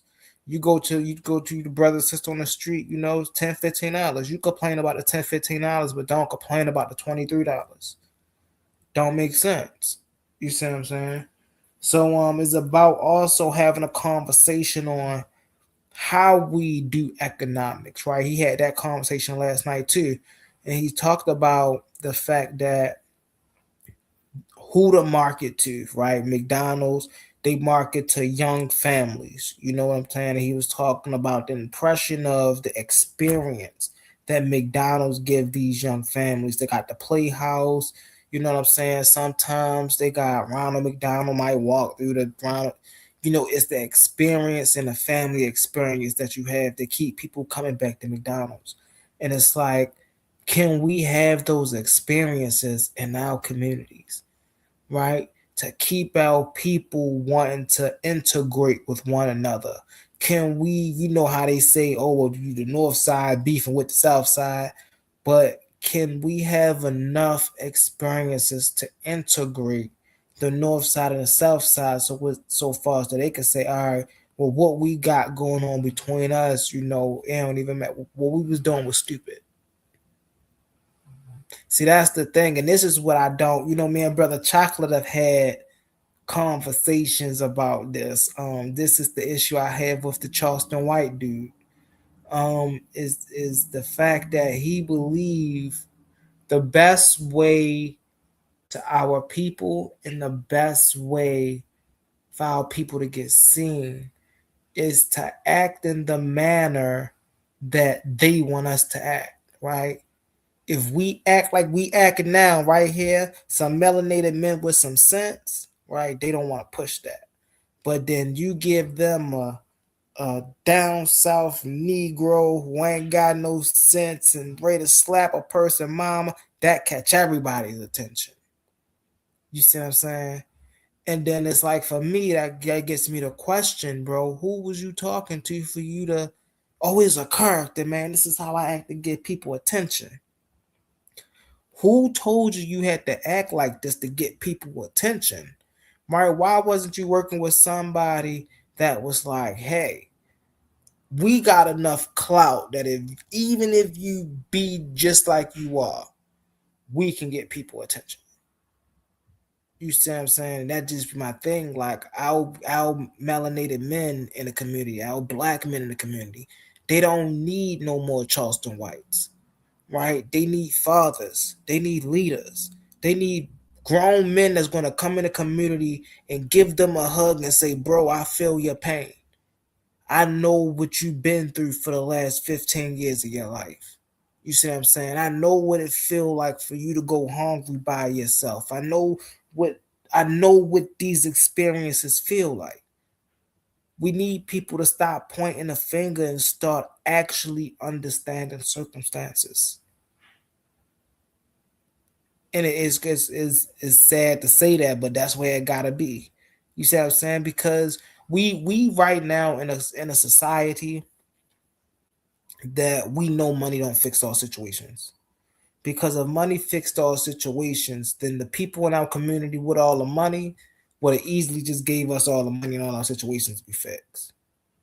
But it's a reason, right? It's a reason people like Oprah go build schools in Africa, right? And not in America.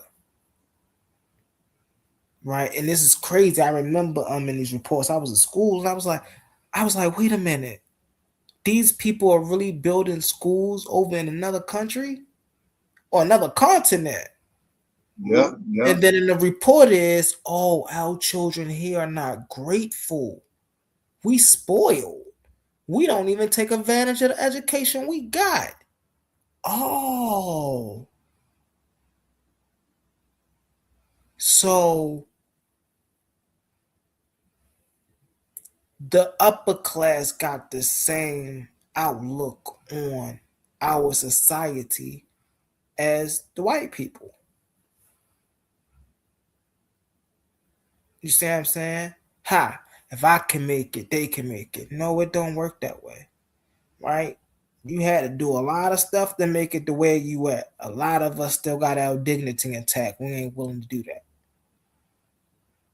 But if you want to be a help, when you do make it, right, don't just give out cards on the stage and while the cameras are looking. Don't just, do all the good stuff when the cameras are rolling, right? When ain't no cameras on, come back to the hood, do what you're supposed to do. Spend quality time. People think, oh, well, I come back on the hood on Thanksgiving to give out turkeys. Okay. How many houses do you own in the hood? How many of your family members that still live in the hood, right? You got all this money that still live in the hood and you didn't even have enough sense to say, okay, if I at least buy this right here, right, my family, this part of my family be comfortable. But you know how they think? They don't appreciate what I do for them. Why do that? What they gonna do? Waste it? They ain't got the mindset. Because these people at the upper echelons understand that it's a mindset they get to where they gotta get to. And this is where the brothers like Brother Chocolate Goody, myself, right? We see that's the gatekeeping right there, right? You'll hear self-help coaches, you'll hear um athletes, you'll hear musicians, they'll all talk about the strive it takes to get to the top, right? But they'll never give you the keys. And the keys are simple. Mindset. Mindset. That's all. Somebody took these people and instilled in their mind that you're gonna be the greatest, whatever it is. Whether it's basketball player, football player, ballerina, whatever it is, somewhere in their mind it got ingrained that they were going to be the best at it. And they didn't let anything stop them from achieving that. There's a brother by the name of Eric Thomas. I mentioned him a couple times. But he talks about this in the most profound way that resonates with us. Right? And whether you're religious or not religious, they call him the hip hop preacher. But when we're talking about life, man, what doesn't kill you make you stronger. But that doesn't stop the hurt from when grandma passed away. That doesn't stop the hurt from when you lose everything and you're stuck in a state of confusion and you just don't know which way to go. And so having these reminders that as long as you got breath in your body, you got one more chance to do one more thing to change your life forever.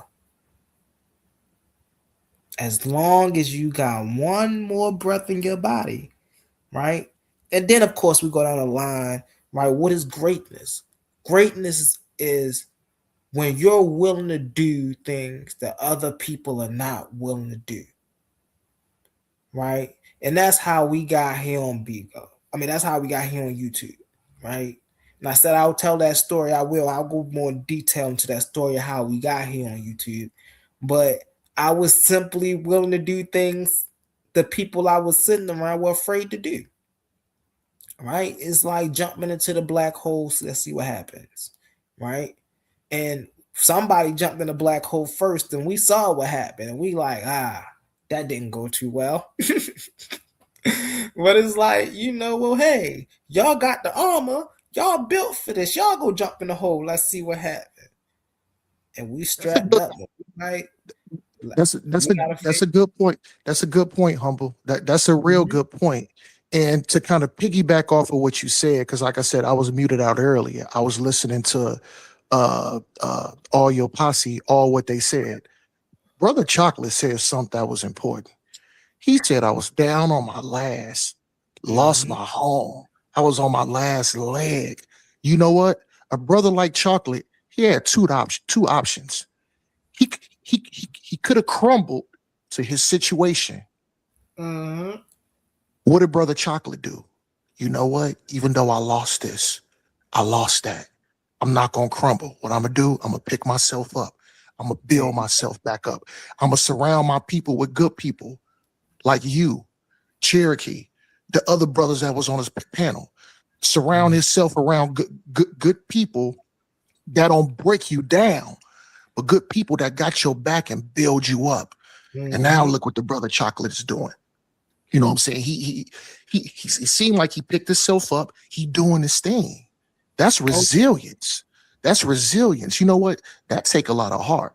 That take a lot of fight. Because you know what? I've known a lot of people that fell and they ain't been able to pick themselves back up. Brother Chocolate did that. So, I just want to let you know, I was listening. I was listening in detail. So I just want to piggyback off of that, what you said, Humble. Salute to the Brother Chocolate, man. We Salute, brother. Gratitude. Thank you for that. Thank you for that. Yeah. Resilience is definitely a good word for it. You know what I mean? But like I said, when I came to BIGO, it was on purpose. I wanted people to see what was about to happen to me. I wanted people to see how I reacted to it. And in the midst of it, I was gifted with the ability to use talents and gifts that I hadn't been able to do for a very, very long time when it comes into my artistic thing, to the point where I found a whole new purpose in something, a whole new point of growth, of being. And,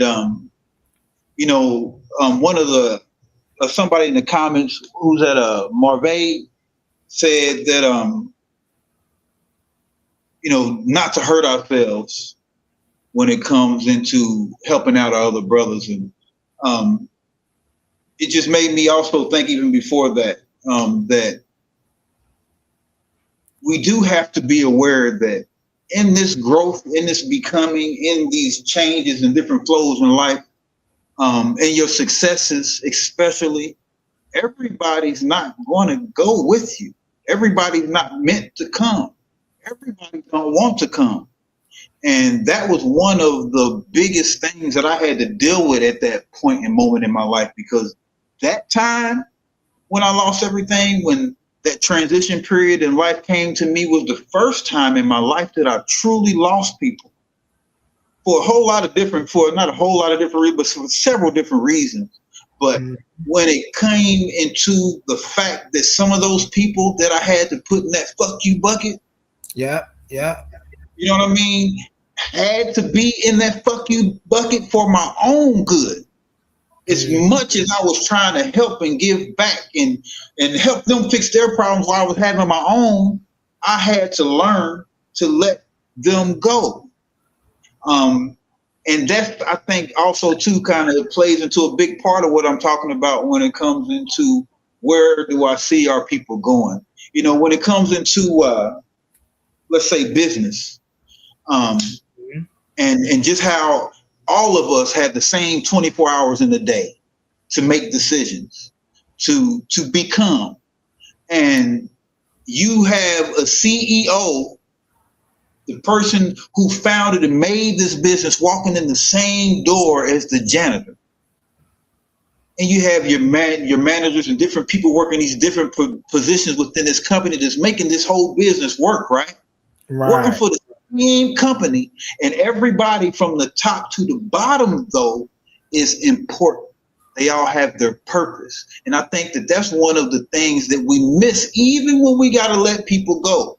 Sometimes we have to let them serve their purpose. We have to even respect their journey.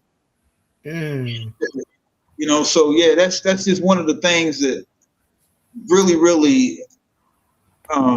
resonated with me when they put that into the comments. You know what I mean? Because our becoming has to be something that we respect out of each other, to the point where even if somebody else believes different than I do, they have their purpose. You know, even in the Bible it says we all part of the same body. Just because you the head or just because you the foot, not the head, don't mean you not part of the body.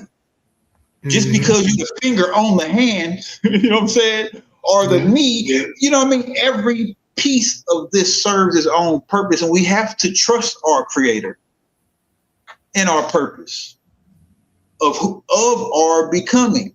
It's up to us, though, to strive to be the best of us, because if we not our true, authentic selves, if we can't be who it is that we truly are on the inside, because I look at it like, yeah, some people consider themselves being real because they can, you know, talk a certain talk or stick their chest out or feel like they can just beat up anybody. That's not necessarily what makes you real. Do you know you? Do you love you to the point where you love me too? To the point where you're not so upset about me and what I'm doing and who I am that you can't appreciate how our walks are important together. I just think, you know what I mean? I just think that, you know, that's part of the mindset that we're going to have to adapt as a people. You know what I mean? When it comes into creating this new world that we're about to, because we're about to be back in power in several different ways once we especially understand how much power we already have. Yeah. I'll land my plane on that. I'm actually about to shut it down. Y'all, it's getting late. My goddaughter over here is sleeping, and she actually about to get up all cranky. So I want to make sure she stays asleep. Listen, man, I appreciate my family for coming through and having this amazing extravaganza. I apologize for spelling the name wrong, and I appreciate y'all engagement. You know, everybody in the comments, I most definitely appreciate y'all. From Marvray to Mama Queen in there. I see you with the super chats. Everybody in between. We seen OTK come up. Brother Omar, you know, I can never forget you, Brother Omar. Always big shout out to the Brother Chocolate, Brother A1, you know, big boss man, A1 right there. Of course, he was the one who allowed all this to happen and allow us to give a great Soul Tribe show how we used to do it back in the day. You know what I'm saying? This was a lot of fun. And, you know, I'm going to take A1 up on that offer. I'm going to try to get my brothers and them back here at least once a week if I can. But like I said, my man Chocolate be traveling, man. Listen, he for real in a different city every night almost. So I'm going to let y'all get y'all closing statements out, and then we going to close out. I'm going to start with Brother Omar, and then I'm going to go down to Brother Chocolate. Go ahead, Brother Omar. Yeah, good looking out, Humble. You know, I'll be real quick. So, man, of course, always salute to, you know, to the boy A1. You know what I'm saying? For even giving us a platform to come up, you know, and, just having a decent conversation, shout out to his joint, Titan Debate League. And of course, always shout out to my boy Humble. You know what I'm saying? Real good brother. And now that I had respect for you, but I got a newfound respect for you because now, you know, I'm meeting your posse. So, you know, now I understand the method behind the madness, your tutelage, your upbringing, where you coming from. So I think that that's a pleasure, man. So it's always salute to you, Humble, man. You always fair, even if you disagree with somebody. You let us cook. You fair. You know what I'm saying? And of course, I gotta pay homage to your clique, SoulTribe, man. You know, them some good brothers and sisters, very articulate, well spoken, studied, and brothers and sisters that friendships that they build, I can tell. Holding brother humble in reverence, passing the torch, and then passing it because they saw something in humble. They saw that the brother was ready to step up, to saw that the brother was qualified. You know what I'm saying? So, man, shout out to SoulTribe, man. Y'all, this is an excellent platform, excellent decorum. This was a good bill. We ain't have to sit over here and cuss each other out. We dealt with each other. We were respectful. You know what I'm saying? And that's the way it should be. So shout out to SoulTribe, my boy Humble, A1, Platform Titan Debate League. Shalom and much love, everybody. Y'all be safe and enjoy y'all night. I'm outie, man. Much love. Gratitude, brother. Gratitude. All blessings. All blessings. Go ahead, brother Chocolate. Hold on, I wanted to drop this bomb. Go ahead, brother Chocolate. I also want to give shout out to A1 for creating this platform, and allowing our family to come up here and elevating you, Humble, to the place and position where you are, to allow you to be the best you, that you can be, and give you a chance to continue to grow in a way that, I can't even imagine, man. I can't even imagine, the direction that you handed. Brother Omar, who was here, it was so good to see the family. Y'all don't understand. It's been a minute since we all been together. Oh, yeah. And you know what? It's crazy that we didn't even come back together where we started. We came back together somewhere profound, new, starting off ready, man. I loved it. I loved every minute of it. Yeah. It was amazing. That's huge though, man. That's huge. I'm glad you pointed that out, because that's exactly what happened though, and that's that type of understanding and respect that I was talking about when it comes into just understanding other people's journeys. Yeah. And where they are in life. But I do want to continue to push that expectation though of things being better, because it's where you see yourself. Yeah. Is what's going to determine on where you're going. You know what I mean? And our ability to think things and speak things into existence, or just can't be. I can't really say enough how important it is. You know what I mean? Right. To believe in yourself, to trust yourself, your intuition, your ability to do what you did the last time you went through something. Exactly. You still here. You can still get to that place you want to be. I appreciate you. Thank you, A1. Thank you, Humble. SoulTribe family, everybody in the comments, everybody who's watching now, who might be watching later. Peace, love, and abundance to you. Like I said before, don't let what you can't do stop you from doing what you can do, but please do what you can do when you can do it. Most definitely. And I'm going to exit out. We're going to get one of our sponsors in, and then we're going to get a closeout video. Let's get it, y'all. Let's be real for a second. Some of you claim you're the best debaters in the game, but every week you're still arguing for free. You study, you prepare, you show up, you give them viral moments, and the platform gets paid, not you. That's not competition, that's exploitation. Some leagues built their entire reputation off the backs of debaters they never intended to compensate. Clips, views, donations, super chats, and the people creating the content still walking away with nothing. Over here, we don't play that game. We are one of the only debate leagues actually paying debaters, reinvesting back into the community. Because if your arguments generate value, you deserve value. So So here's the reality check. If you're really the monster you claim to be, if your research is really as sharp as you say, if you really think you could dominate any room, then prove it. And here's where the stakes are real. Warriors don't fight exhibitions forever. They fight where the prize is. So you have a choice. Stay comfortable debating for exposure, building someone else's empire, or come step into the arena where serious debaters get respect and paid. This isn't charity. This is combat. Let's pause the noise for a second, because if you're still here right now, you're already different. Not everyone gets this. Not everyone understands real debate, real scholarship, real intellectual smoke. But you do. This is Coliseum of Arguments. This is Titans Debate League. And what happens here doesn't survive on algorithms. It survives on the people who believe in it. When you support through Cash App, you're not just donating. You're fueling the arena. You're the reason we can bring in high-level guests. You're the reason we keep unbiased judges. You're the reason these debates stay sharp, fair, and uncompromised.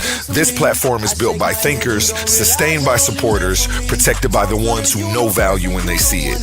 If this show has ever sharpened your mind, has ever entertained you, or has ever challenged what you thought you knew, then Cash App is how you say, keep this going. Not everyone contributes, but the ones who do, they're part of what makes this real. Coliseum of Arguments, Titans Debate League, powered by the people who get it. Family all around me.